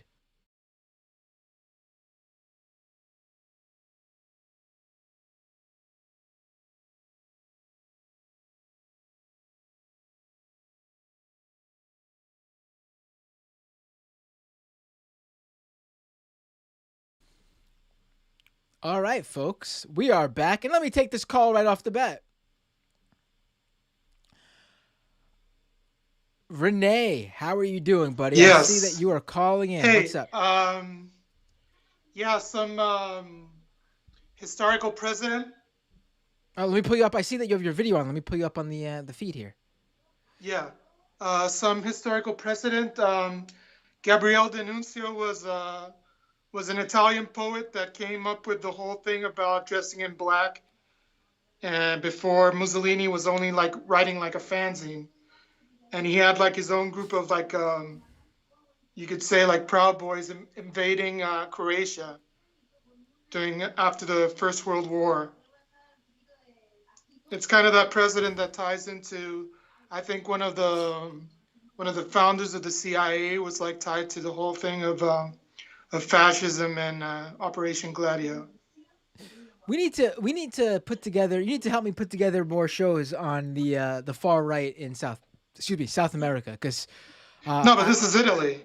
I'm talking about South America though too. But Yeah, South America wise, I could tell you like something funny. Like I wrote in Twitter to you and Montserrat that that I I had saw to that, explain. but I didn't. That was in it was in Spanish, unfortunately. Yeah, but I mean, it's stupido is kind of like international, right? I did not see a stupid. Yeah, I said something like Renee. I mean, stupidity is like COVID or something like that. And Montserrat like cracked up. Basically, with the firing of Gina Carano was like the usual thing about like somebody pulling out a favorite character from a TV show, and that riled people out, and that was kind of like a litmus test to see who was like really of the left or not, because it's kind of like the same people that say that they're like anarchists or Marxists here in Chile or like against Piñera, but at the same time was like fell for the whole Lava Jato thing. It was like, oh, you're too corrupt in Brazil. Why did you do it? And look what you did, and that's why you got Bolsonaro now, or Bolsonaro and Lula are the same thing. That kind of idiocy. So these people were like saying like regarding censorship and stuff like that, and I mean, I'm from the left. I'm against the extreme right here in Chile, but at the same time, Gina Carano shouldn't have gotten fired. So I had to explain what was QAnon and the shite that she was like spouting and where it came from, and what made it grave in the situation that after the attack on the Capitol and things like that. Yeah, I mean, let me let you go, and I'll talk about the Gina Carano thing a little bit, I guess. Okay, smoke Thank bomb. you. Like I said before to people, as you can see, as the show goes on, and I do, we're going on 2 hours and then sometimes 3 hours, I slowly start to lose my mind, and I didn't even catch that you were saying that the first part of what you were talking about was in Italy, which is why I. But thanks for the call, Renee. Let me reach out to you and work on a. We should work on a. Maybe I'll Right. have Maybe you Montserrat can back talk. on. Maybe you can talk to the people like what's it called, like Indian Adele about the First World War and History Ghosts and all those people, or if you want, Dan from Three Arrows. Right, that's a good idea. All right, Yeah. I'll talk to you later. All right, man. Take care. Okay. Bye. All right, if anyone wants to call in, I'm still taking calls. Doomed live on Skype. And what else? Let's go to the YouTube chat here. Oh, Gina Carano, right. People are already talking about Gina Carano.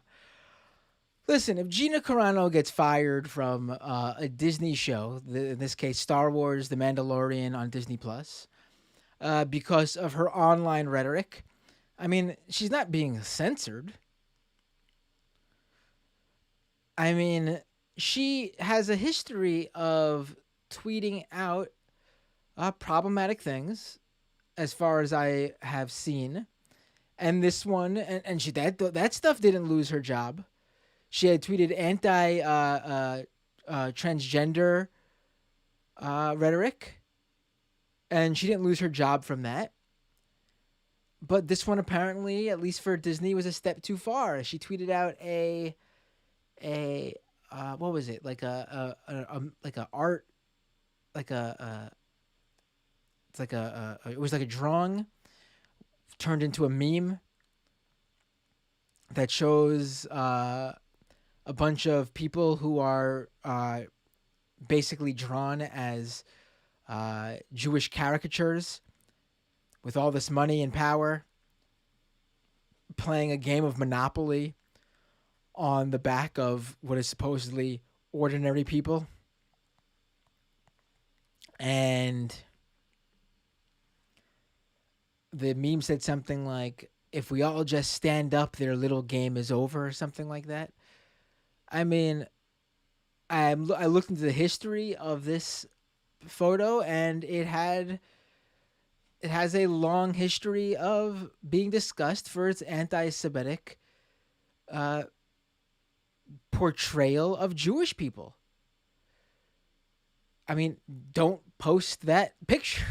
I mean, I don't get, if you are an actor, a successful actor, and I know she's an MMA person, so, and we all know how MMA has got a real right-wing problem. But if you are on a successful TV show, why are you fucking shitposting to begin with? I mean, just don't be so online. Step back for a minute and just think for a second before you tweet something ridiculous. Or post it on Instagram, wherever she posted it. I mean, just don't do that stuff. I mean, she could have voiced her opinion on people rising up against those in power in a way that did not come off as anti-Semitic if she wanted to. I mean, if she wanted to say something based on what she allegedly was really trying to say, then she wouldn't have got fired by Disney.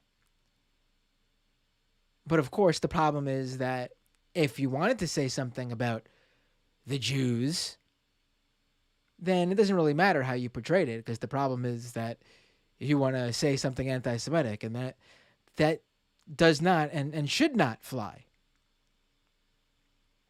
I mean, I don't really know what to say about Gina Carano. Just don't be I mean there's no reason that a company can't say, I don't want to work with this person anymore.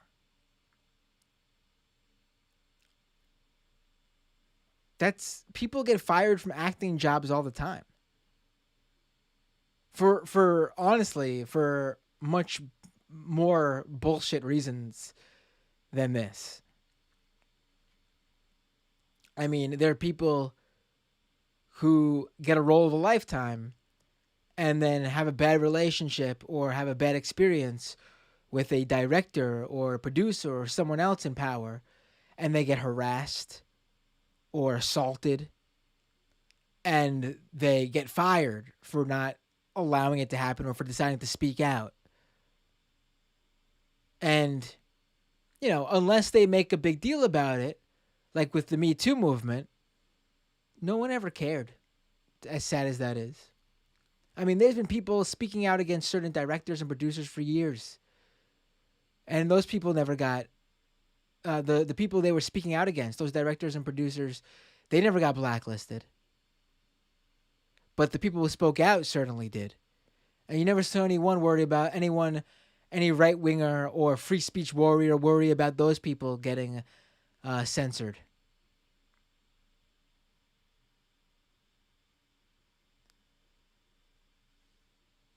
I mean, if you like Gina Carano and you don't think she was being anti-Semitic with that picture, I mean, I can see you argue that maybe she didn't know. But I don't see how you could like her knowing the shit she posted before that, where she definitely knows what she's saying. She is a transphobe from what I've understood that she posted. And that's not, oh, I tweeted out the wrong picture or whatever. Oh, I didn't know the hidden message in that picture. Like you can argue maybe with that anti-Semitic picture. She's clearly, from what I've read, anti-trans, and that doesn't go with me, and it shouldn't go with you if you consider yourself to be a leftist. Oh, do I still have the Skype thing up? Ah, fuck. Thank you. Whoever told me the Skype thing. David says Matt is right on the money here. Thank you. Oh, Marco said Matt's guest for today's Skype. Thank you, Marco. Chris says, has the right embraced Joss Whedon yet? Right. Right.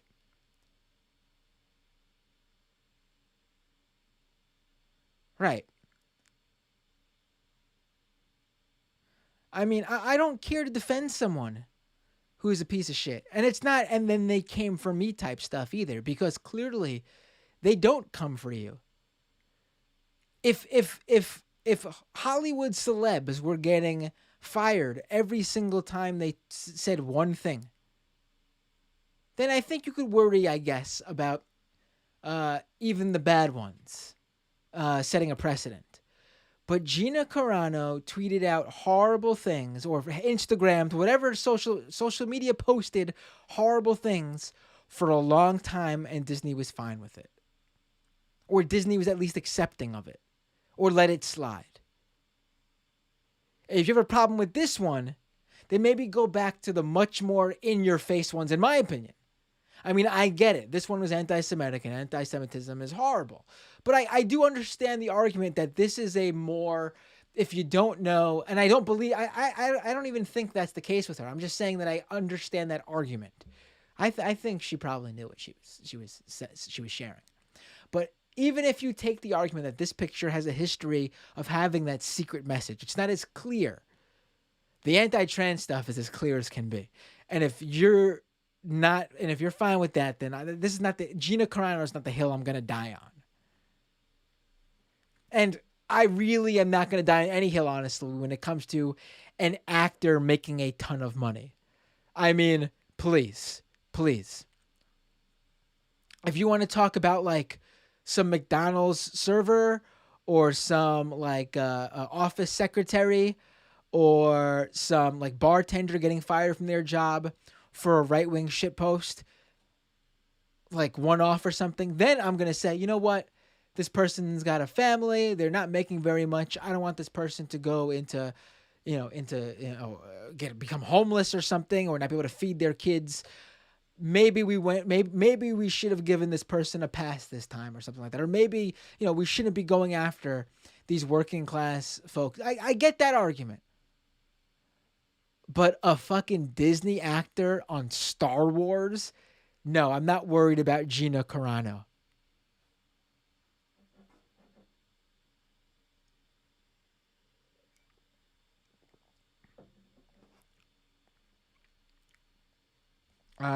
What was what is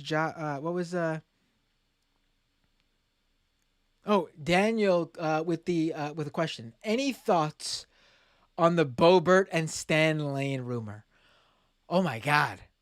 I don't know if I should go into this right now, actually, because I don't want to give too much away, but you all know David Bixenspan. He's been a regular guest on this show whenever there is a major crossover between something political, usually on the right, and pro wrestling. He's my go-to. He's a regular guest on this show for all wrestling-related stuff. You guys all know I'm a big pro wrestling fan. I'm talking to him about something for that. So I don't want to give too much away. But basically, here's a quick outline for people who want to know. So apparently, Lauren Boebert, for those of you who don't know, she's the Republican congresswoman in the House from Colorado. She's one of the two QAnon QAnon Republican freshwomen, I should say, along with Marjorie Taylor Greene. Although Boebert is a bit more QAnon, she's not as hardcore QAnon as Marjorie Taylor Greene. Greene was a QAnon like influencer. She knew the major QAnon names and spoke with them and would share that shit. She was like in it. Boebert was just a believer who shared this stuff. As far as I've found. So apparently, for years, well before she was a congresswoman, well before she ran for Congress, well before she thought about running for Congress, I'm not even sure she had her infamous, which really became infamous during the pandemic, gun restaurant in Colorado. Like when she was a 26-year-old nobody, as far back as I've seen, as at least her mom has been publicly sharing on Facebook and YouTube and Twitter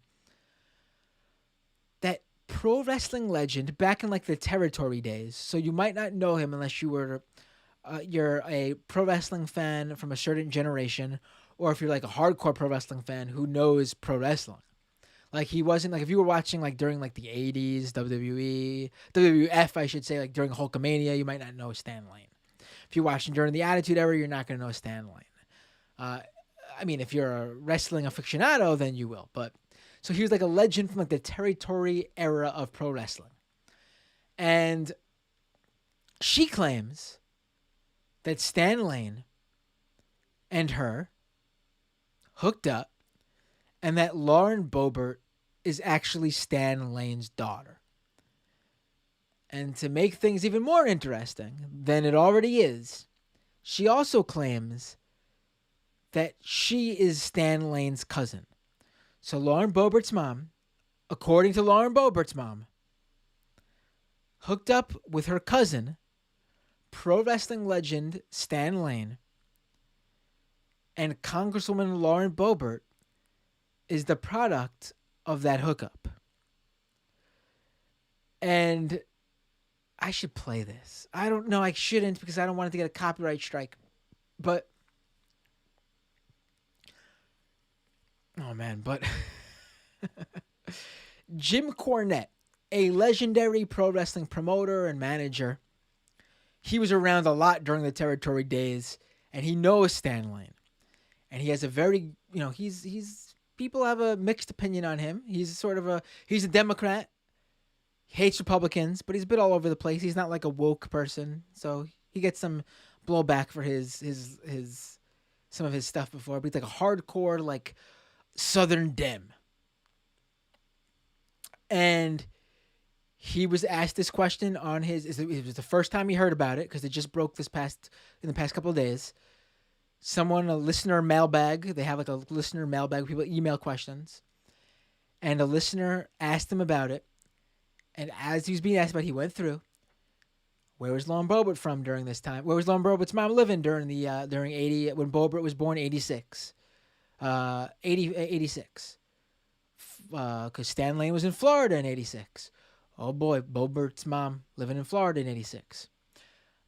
Stan Lane had an issue with not going to Florida after 86 because of a paternity lawsuit. So he was just avoiding it. He was avoiding taking bookings in Florida after 86. Oh boy, Cornette's thinking through this whole thing. And honestly, you should listen to this. I'll post a link to it. It goes from Cornette thinking it is a ludicrous thing when he first hears the opening question, and as more details come out, Cornette is like going, "Oh my God, this could possibly be legit." It is and obviously he's a pro wrestling manager, longtime pro wrestling personality, so it is an entertaining, over the top presentation. You should totally listen to it. It's fantastic. But we'll get more into it with David Bixenspan. Where's David Russell's question? I don't see that. So send that again. People are shocked about. People haven't heard about this Boebert thing. I tweeted it out. Listen, it's not even a conspiracy theory because you don't have to believe it because we don't know. Like I'm not telling you. I am telling you what Lauren Boebert's mom has been claiming for years on her Facebook, on her YouTube, on her Twitter account. It is not I'm not telling you a story about Lauren Boebert's mom. About Lauren Boebert being Stan Lane's daughter because we don't know that. We don't know if that's true. That's not the story. The story I am telling you, which is indisputable fact, Lauren Boebert's mom has for years claimed that her cousin Stan Lane, the pro wrestling legend, hooked up, and that Lauren Boebert is Stan Lane's daughter. It is what her mom is claiming. It is not a conspiracy theory to say that, because that is what she is saying. I wouldn't tell you the story if some rando schmuck was claiming this, because that's not news. But the fact that Lauren Boebert's mom is saying this, and I don't want to get too into this without talking with David Bixenspan, and I'll let you guys know when we're going to do that. But there is legal on the record paternity tests that state that that Lauren Boebert's mom at least attempted to do this. That she believes this so much that she's just not talking shit on the internet. She went the legal route. We don't know. We don't know. But Lauren Boebert's mom, this is an indisputable fact, Lauren Boebert's mom is saying this. People are going nuts in the chat. So by the way, that would mean that if it was true, what Lauren Boebert's mom is claiming, if what she is saying is true, and we don't know that it is, but if it was, Lauren Boebert's father is also her second cousin.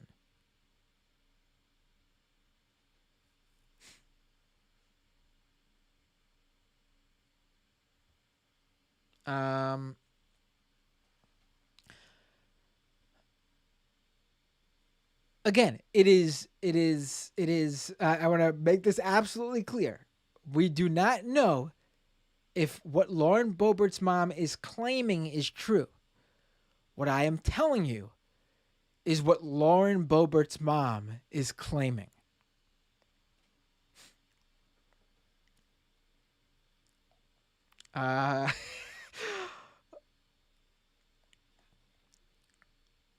On Twitch, from Twitch, Catergator asks, so does Lauren think anyone else is her father or just this wrestler? From what her mom has been saying, Lauren Boebert has never met Stan Lane. Lauren Boebert's children have never met Stan Lane. She has never received child support from Stan Lane. Stan Lane has never acknowledged this. So this is all according to Lauren Boebert's mom from her history online of saying this stuff.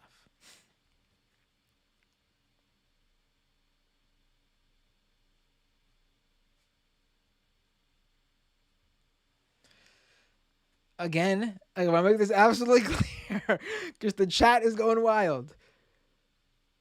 We don't know if this claim is true, but this is what Lauren Boebert's mom is saying.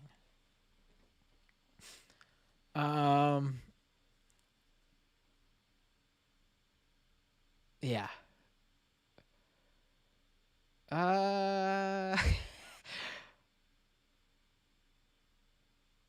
Richard says we have to save that for Sam on Friday. Right, that's the usual thing. Did they talk about this in the majority report yet? Because they probably haven't seen it. Save this. Don't tell Sam this stuff yet. Don't tell Sam Cedar on the majority report this stuff yet. I want to break this one to him on Thursday when I'm on next.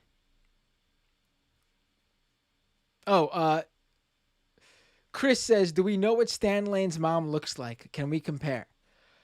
We don't, but it's funny you say that because in one of Lauren Boebert's mom's Facebook posts, I think it was a Facebook post, one of her social media posts, she claimed that Lauren Boebert is the spitting image of Stan Lane's mom. So take that for what you will. Again, we don't know. This is what Lauren Boebert's mom is claiming. That's all I can say.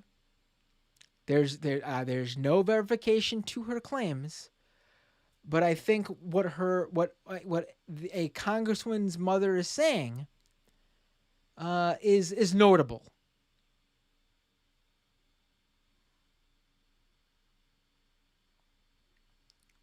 And this got me a super chat from Mark. Thank you, Mark. Renee with a super chat says, this is from before. Jared, Jared Holt got his camera from Charlie Chaplin. Bop, bop, bop. Very funny because it was in black and white. Renee continues. You gotta fight for your right to party. Lenin meme. Oh, is it you talking about? You talking about that?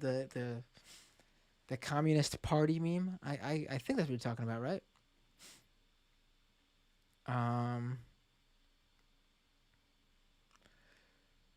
Mark says Bobert looks like a wrestler. You know who she looks a little bit like, actually? If you watch AEW, I think she looks a little bit like Dr. Britt Baker. That's her name, right? The dentist. She's actually a legit dentist who's used that as her, became a pro wrestler and uses it as her pro wrestling gimmick. She sort of looks like her, if you ask me. Marco says I'd say Marjorie looks more like a wrestler. No, actually, Bobert looks more like a wrestler.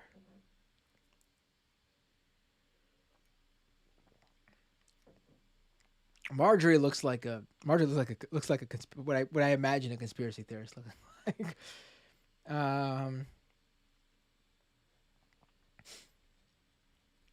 What else?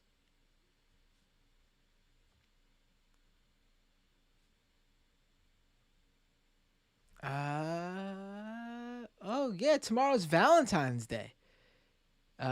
If you're listening on the audio version of this might not be up in time for me to say tomorrow, but this will probably be up either Valentine's Day or the day after Valentine's Day for you audio listeners. So hope you all had a happy Valentine's Day. Comedian WW with a super chat. Bobert and Stan Lane would be first cousin once removed, I believe. Not second cousin. Not that it matters. Right. David, oh boy, I forgot about this. What about Taylor Green and off-brand Zangief? See, this one I don't want to touch because this one is a little bit less. I don't know the legitimacy of this one. But was it the Daily Mail or the Sun? One of those UK tabloids is claiming that Marjorie Taylor Greene had an affair with like a fitness sex guru or something like that.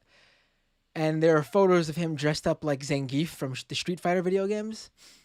I'm not touching that one because that's not. I need to see someone with some. I need to see someone who legit share that. See, Lauren Boebert's mom saying something, I'll be happy to share because, I mean, if Lauren Boebert's mom is telling you something about herself that led to Lauren Boebert, I mean, who would know better than Lauren Boebert's mom? But right now, we just know secondhand from the Sun or Daily Mail, right? So I'm going to stay off that one for now.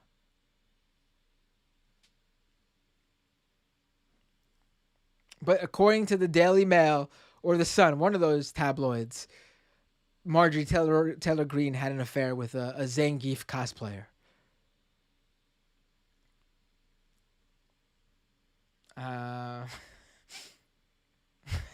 Oh my God, she does. Zero says Marjorie looks like a swole Jonathan Taylor Thomas. Oh my God. She sort of does. Daniel says Matt is waiting for Marjorie Taylor Greene's mom to confirm this. Well, Marjorie Taylor Greene's mom wouldn't necessarily know about Marjorie Taylor Greene's sex life. However, Lauren Boebert's mom would know about Lauren Boebert's mom's sex life.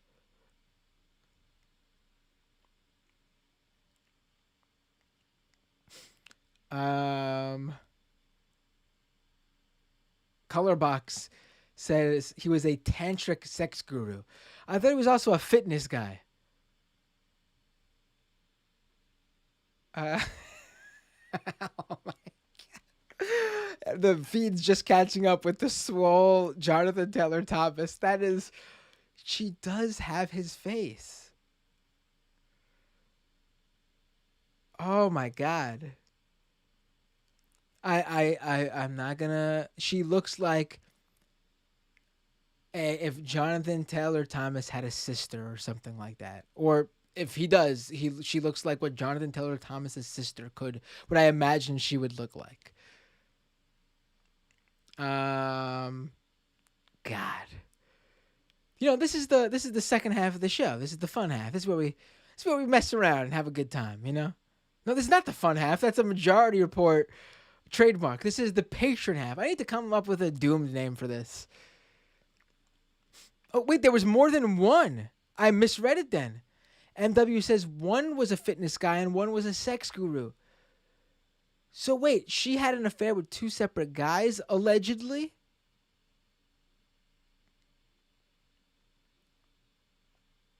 Ooh, MW pointing out that Marjorie Taylor Greene and Jonathan Taylor Thomas both have the Taylor middle name. Coincidence, asks MW. Just asking questions. Bum,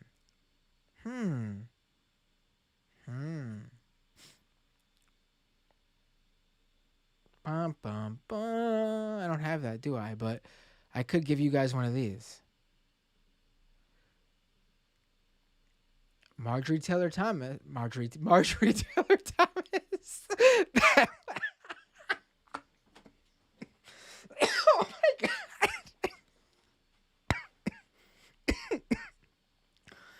That wasn't on purpose. Marjorie Taylor Greene, apparently, into fitness gurus and fitness guys and tantric sex gurus.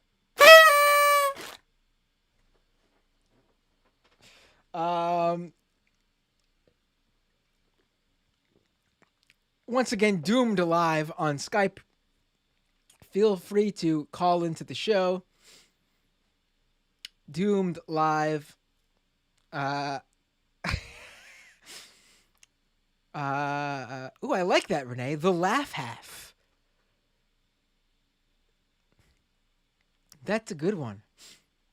I like that. The laugh half of Doomed.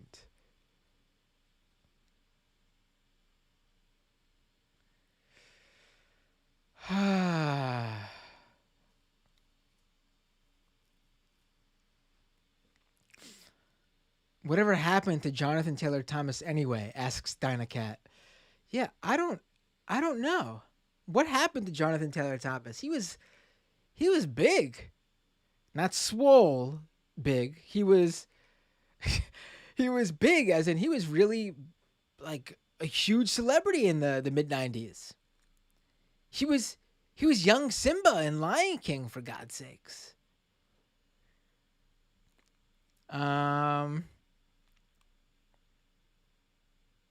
Jeez. Let's what else? I actually, because of the crossover with Jared, I usually have a few stories set up for the second half, but I didn't have any this episode because I wasn't entirely sure I was going to do a second half. But here we are. We did it. And I'm having tons of fun, but I think I don't have anything I don't have anything lined up unless you guys have any other questions. Maybe we'll do a rare short half of a rare condensed, not short, because short makes it sound like I'm not giving you full blown episode. But I think this has been a fun episode, a condensed patron half today, maybe.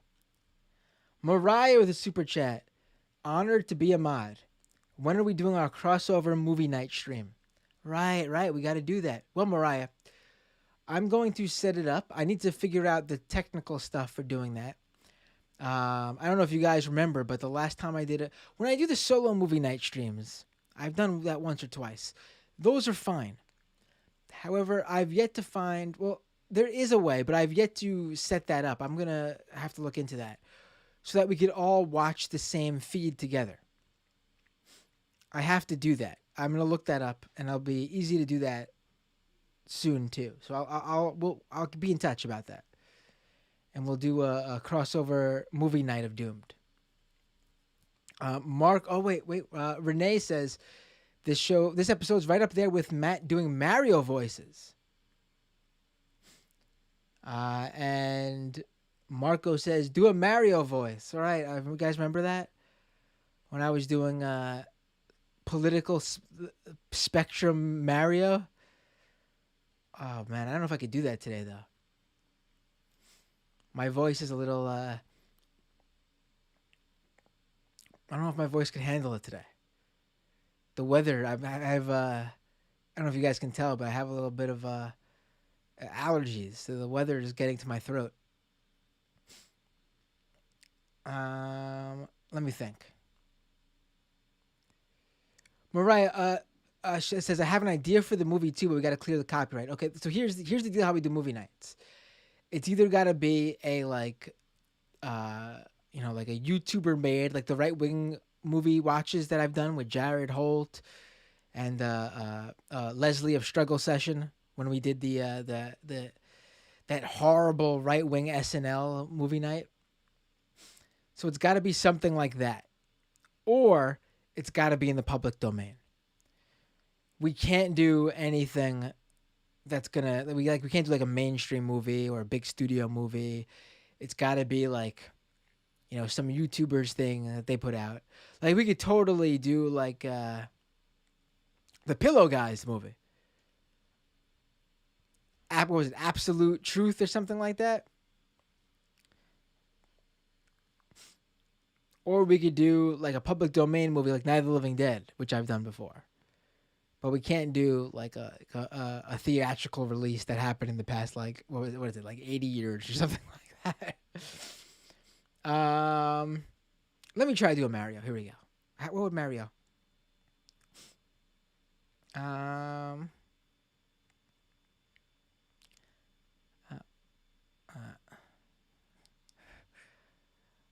Oh boy, I don't know if I could. I really don't think I could do it. Let me try. It's gonna be bad at first, but okay. That's more like a Luigi, right? If it's Luigi, it's Luigi. I'm gonna do someone's voice. Here we go. That's just all awful. I can't get in the mode, guys. I'm sorry. Let's go. That's a Mario, right? That's Mario. It's a me, Mario. Let's go. Stan Lane Bobert's father? Oh. Wow.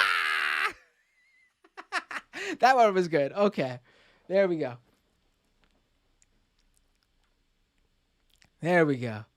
Oh, Wario. Okay. Wario. A second cousin's Wario. Okay, I can't. It's a me, a product of incest, says David Russ. Yeah, I'm having a hard time today with the voices. I can feel it. In my throat. It's not going to come out right. But for those who were around for that episode, I could do it, and that was a good episode, right?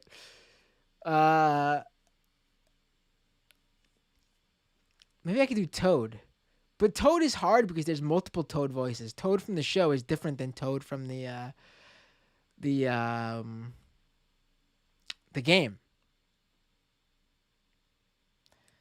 All right, you know what? Let's do. If someone SV says Matt cracks himself up, honestly, sometimes I do. I'm one of those people who sort of like laughs as like I can't believe it. My laugh is multiple different meanings.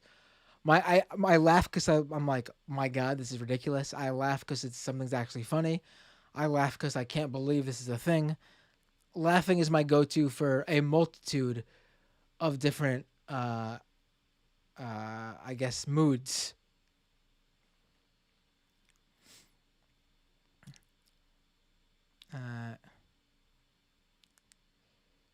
Wait, maybe I could do. Wait, I got a good one for. Okay, here we go. I'm gonna do Peach. Dear Mario. Okay, here we go. Dear Mario. Okay. Dear Lauren, your father is in another castle. Okay, let's end it there. I'll take one more call. If someone wants to call in, because I saw people were asking. It's Doomed Live _1. Doomed Live _1. I'm gonna make a new one. I hate that they added the _1 to that. But Doomed Live. Type that in. You could call. I'll give someone if someone wants to call in like a minute or two, and if someone doesn't. Oh, here we go. Perfect. I knew someone was gonna call. Hey, what's up, caller? You're on the air. What's your name? Where are you calling from? Hey, this is Imseti. I'm in the chat a lot. I'm calling from New York. Hey, Inseti? Yeah. Hey, Inseti, how you doing? I just wanted to make sure I said it right because I see your Yeah. name in the chat, but I'm never quite sure if I'm pronouncing these things right. Yeah, most people have that problem. It's M, not I'm. Oh, okay. So M Seti. Got it. Okay. Yeah. So Yeah. what was it to talk about? Well, so I remember. I mean, a few streams ago, I made a comment about how the alt-right is basically just like the religiosity of the right wing. But well, it's like the doomsday, fire and brimstone with the religiosity removed. So you just have the judgment and everything. Right. Yeah, and I mean that's where my head is because like I was raised, religious, super conservative. My brother's a PhD, went to infamous schools, so I helped him out a lot. So I've just been like trying to detoxify my brain. But one thing I noticed, so like I was listening to Sean Hannity, and this is a topic I really feel like you like uniquely are kind of able to understand, or just it's up your alley anyways. So sorry. So like when I was like back in, let's say 2015, 2016, I was listening to I was doing a lot of commuting, listening to Glenn Beck, Sean Hannity, Rush Limbaugh. But Sean Hannity was always doing stuff that today reminds me of QAnon. He was always saying, I have, friends, I have these sources, and next week we're going to have these big arrests. We're going to have people looking into Benghazi. Oh, wait, there's more stuff coming out the servers, Oh, there will be hell to pay. I have inside sources in Washington. I know somebody in the White House who says, and it was this constantly going on for like several years. And this is actually part of what like started priming me for my disaffection from the right wing. The fact that he was always promising this stuff, and I'm like, thinking it like, okay, yeah, maybe it'll happen, let's see. And it never happened. It never, ever happened. And fast forward a few years, and Q has so many of the same feelings. And it almost seems like there's a seamless transition from what Sean Hannity was saying to what Q was saying. And I don't think Sean's Q, but like, what if his inside source was the guy who became Q? Or I don't know. It's this really weird, I guess, synchronicity, Right. I don't think. I mean, it would be quite the story if that did come out, that there was some sort of back and forth and they were talking to you. But it's really basic stuff though. Like this is longtime right wing propaganda. The idea that there's gonna be some big date coming for their political enemies where they get what's coming to them. I mean, they went after Hillary Clinton. They went after Bill Clinton. For years. I wasn't aware of this stuff before, like, let's say the Benghazi deal, but was it like going on just as much before then? Yes, and you should look into. Okay. I don't know if you're familiar with this name, Vince Foster. I'm not. I'll write that down. Okay, so Vince Foster is someone who was close to the Clintons, who was killed, and they don't know what happened to him. He was found dead. Oh, yeah, now I remember that. Gosh, that's from my conspiracy theory days. Yes. Yeah, okay, Vince Foster, yeah. And the right-wing claim for all of the 90s, pretty much, when this was occurring, was that the Clintons had Vince Foster assassinated because he knew something. Like, Yeah. this is not, like, this is why I don't think Hannity and the guy behind Q or the people behind Q have any sort of interaction necessarily, because this is all stuff that they know plays to the base, and it's all usually very vague in terms of what exactly is going to happen. Like, you just need some sort of trigger event, and then you could just make up whatever. Can I ask you, like, how long were you listening to this stuff, and when did you stop? I was listening basically since I was a kid. I was listening very regularly, let's say from 2014 through 2018. I got a job where I required less commuting in 2018, and so I stopped listening then. But and by that time I was pretty neutral on the whole thing, because as I said, that started my disaffection. Then there was stuff that went down with, like, I was beginning to see the rise of the religious right, like back in, let's say, 2014, 2015 on Facebook online. That scared the heck out of me. And so I was like beginning to get more distance. Then there was some issues that went on with like my church and my parents' church, so we got out of that. And so just a lot of this stuff kind of happened at the same time, where I was I didn't say, okay, I'm not right anymore, but I kind of was outside of the right circles. And then I had made some very, very good friends, who who I owe a lot to. Right. But Um, what made uh, you decide to listen to like Hannity and Limbaugh in the first place? Were you raised in a conservative household? yeah, absolutely. So that's It just was just, basically what we listened right. to. Right. So what did you what brought you to the, I mean, I know you mentioned friends helping you out with that, but what was there something specific that like something you could pinpoint that drove you away these might be two different things. This probably is two different things. Yeah. A pinpoint moment, like a major moment that pushed you away from the right, and then B, a moment that where you became or drew you to the left, not just like just being a generic like Gosh. Dem or just like a neutral party like a centrist or something. Yeah. No, gosh, because like I've been trying to figure this out myself because I really, really want to like, try and help. Honestly, like one of the biggest things that I say, which is totally not helpful, is that the biggest reason I went left is because of my religious upbringing. Right. It to me, like even as a kid, I would see right wing people in church doing these right wing things, or well, right wing thing is dumb, but I'd see them doing these things and I'd object to it, and like I would challenge my parents, and I was not very confrontational, but I'd be confused, or I'd say, why would they do that, or that doesn't seem to make sense. I guess I was just very empathic, very open minded, like, and I took stuff seriously, like I was I was the kid who didn't care what race, color, or creed you were, and other people looked at me weird for that. And and so like I often got the sense that I was the one person who actually took it seriously, which ironically I seemed to take it way less seriously than everybody else. I just seemed to get the like actual concepts of like do unto others, which should be pretty basic. Right. I mean, what you're saying is great. It honestly is helpful to people because it is a travesty that Yeah. someone who is religious is automatically assumed, and because it does seem to be a thing, especially someone who is very shows off how religious they are. It is conservative. The right has won on the religion stand. They complain about losing the culture wars, but they've won on the religion standpoint, and it's unfortunate. Yeah, no, because, and it's turning things into a travesty of what they should be. Like I'm seeing rage and animus and hatred and judgment and just all sorts of really, like, if you want to use religious parlance, demonic or satanic things from the right wing on the church, like with how they deal with people, like whatever happened to like love, forgiveness, tolerance, John Locke, like religious liberty, like it's insane. right. It's crazy. Well, love, Like tolerance, forgiveness. it's God's executing. place to judge. We're gonna be judged. Like Yeah, right. Executing your political enemies, right? yeah, but Uh, like more, yeah, I think really one of the biggest things that had me going left was 2008, and I think most people my age can say that. And it's just I made the jump in early 2020. I was just like, okay, this is going to like. Leading up to that, I had embraced basically everything that was left wing, but I didn't make the leap to, oh, I'm left wing, not right wing, because you drop the label last because it's what you're raised with.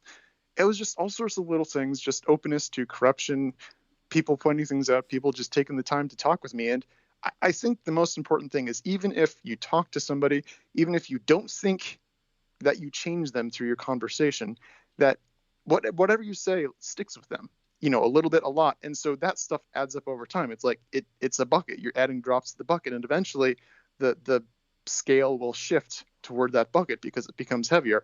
And then they realize, oh, there's all this stuff I've been carrying with me that people have said for years, and it's and I believe it, and I'm not right wing anymore. I'm left wing, and I've just been believing a lie. right. I mean, Because a little bit adds up to a lot over time. I mean, the left needs to, and what you're saying is perfect for it, honestly. So if you're worried about not having this is your thing if you want it to be. I really do. The left should take back religion. I mean, listen, I know a lot of people on the left are non-believers. I mean, that's me. But doesn't mean you have to be anti-religion. You have to understand the importance of religion to a lot of people is the community aspect.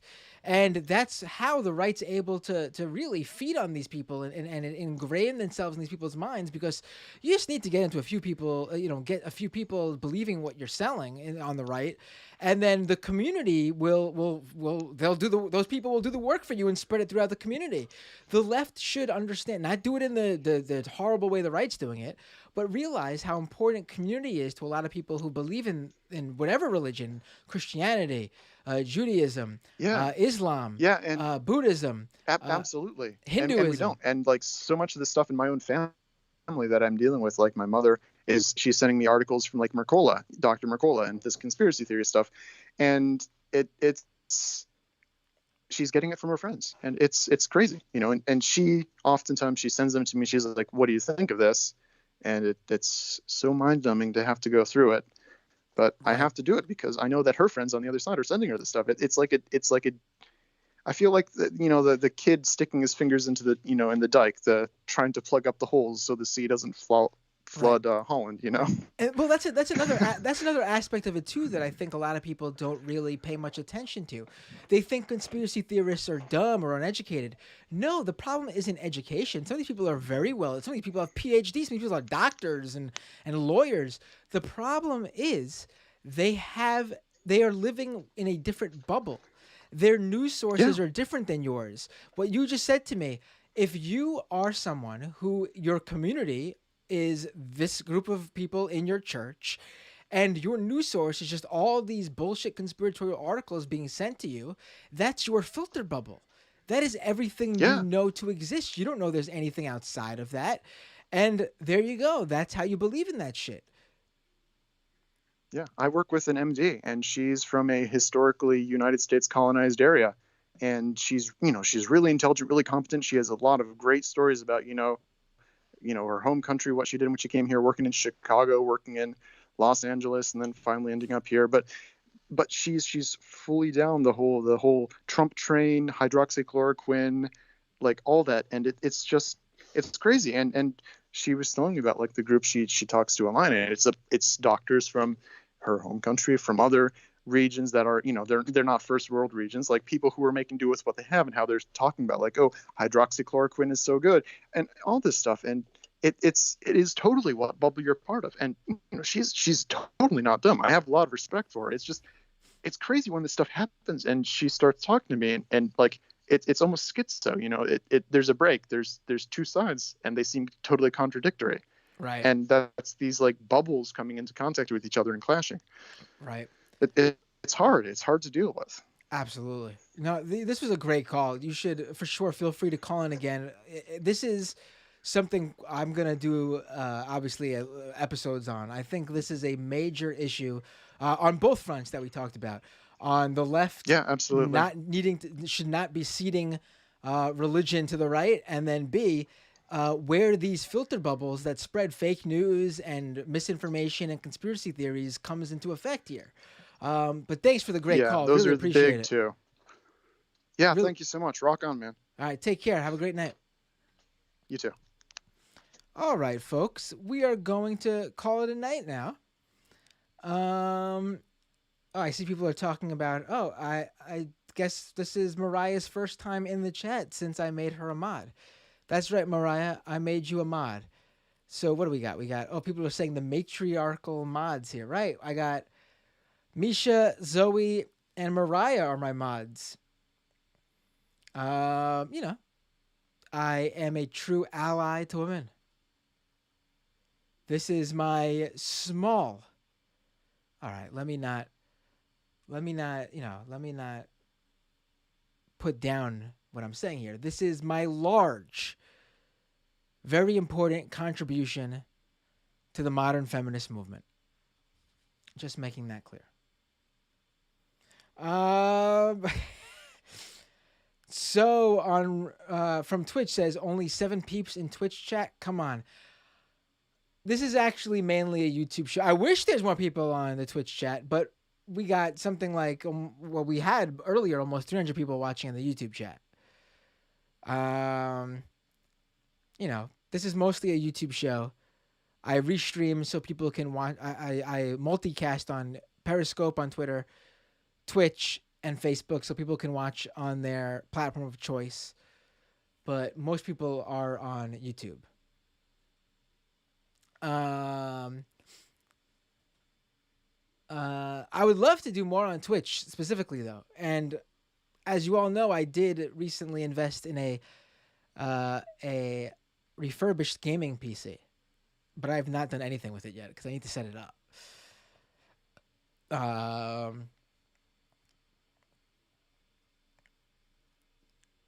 And we'll do stuff on Twitch with that. The problem is I've been very, very busy with the children, my 2 kids being home, and one of them doing school from home. The combination of winter and pandemic has honestly been extremely difficult. This has been, I mean, yes, I've been home since March with my kids. And honestly, these past 2 months so far, like January and February, have easily been the hardest too, I think. March, was the beginning of the pandemic last year. And so we were just taking it as it went.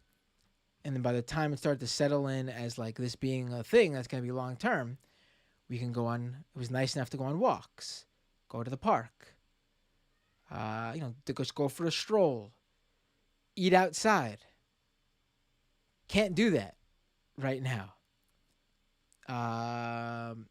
And it's been very difficult. So 2 kids, pandemic, while also working. Very lucky to have a job. I'm not complaining about that, but I'm just saying that all this combined means I haven't really had a lot of time to sit down and do some sort of do the necessary setup for certain things. I've been investing in the show. I've told you guys that. I've been taking that Patreon money that you all you patrons have been giving me, and I've been upgrading equipment. You might notice that I'm lighted a bit different. I gotta set up. I have a secondary light to sort of fill this out, so I'm not flat from just one light. I got it. I'm using them, but they're not in the perfect place yet. I need to take a minute to be able to set that up. I just haven't had that time. Once I have that time, we're going to be killing it with game streams on Twitch, multi-streaming on YouTube. We'll do more than one stream a week. We'll be having a lot of fun. Just give me a few weeks to get this all set up.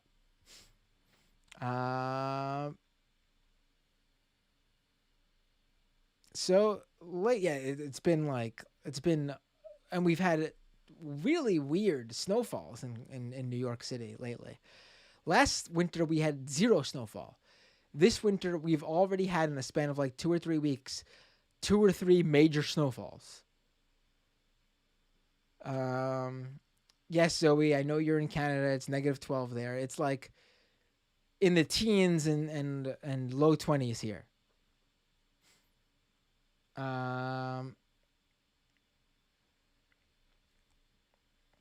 My son was actually in physical school for a little bit.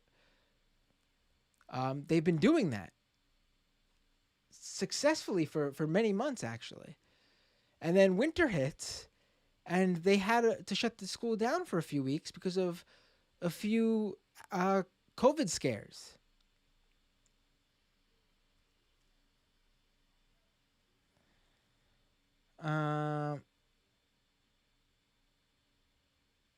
All right, folks.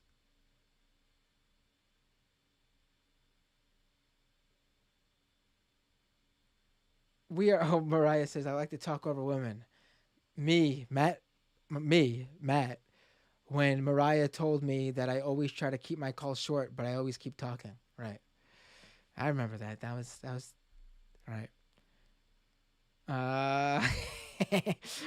That was fun. I did the same thing to Jamie Peck on an episode of The Majority Report, and I said the same thing. All right, folks, we're going to call it a night. Happy Valentine's Day to all you wonderful patrons. I love you. Have a wonderful night, everybody. Have a wonderful day, everybody. Have a wonderful week, everybody. When I see you real soon, because it was a special weekend episode, on the next episode of this show. Oh, wait, quick super chat we got in here. Lived It says the traitor was acquitted. It's up to New York and Georgia courts to hold accountability. What's with Garland and the DOJ not charging sedition for the terrorist? Listen, I don't know what's going to go on there. I don't want to speculate on criminal cases because I don't know if they're going to do it. I hope they do. Trump definitely should have multitude of criminal cases for his attempts to overturn the election, without a doubt. Without a doubt. I don't know what the DOJ is going to do, though. But thank you, lived it. It is bullshit he was acquitted, absolutely. But the Senate was never going to do it. Congress was never going to do it. There has to be criminal cases against Trump. Has to. I can't believe Jared and I didn't mention that during the first half of the show, but you know, right now that's all speculation. Nothing's happened, so we'll see. When it does, you can be sure we'll be talking about it on this show. Until then, everybody, see you all next time on Doomed.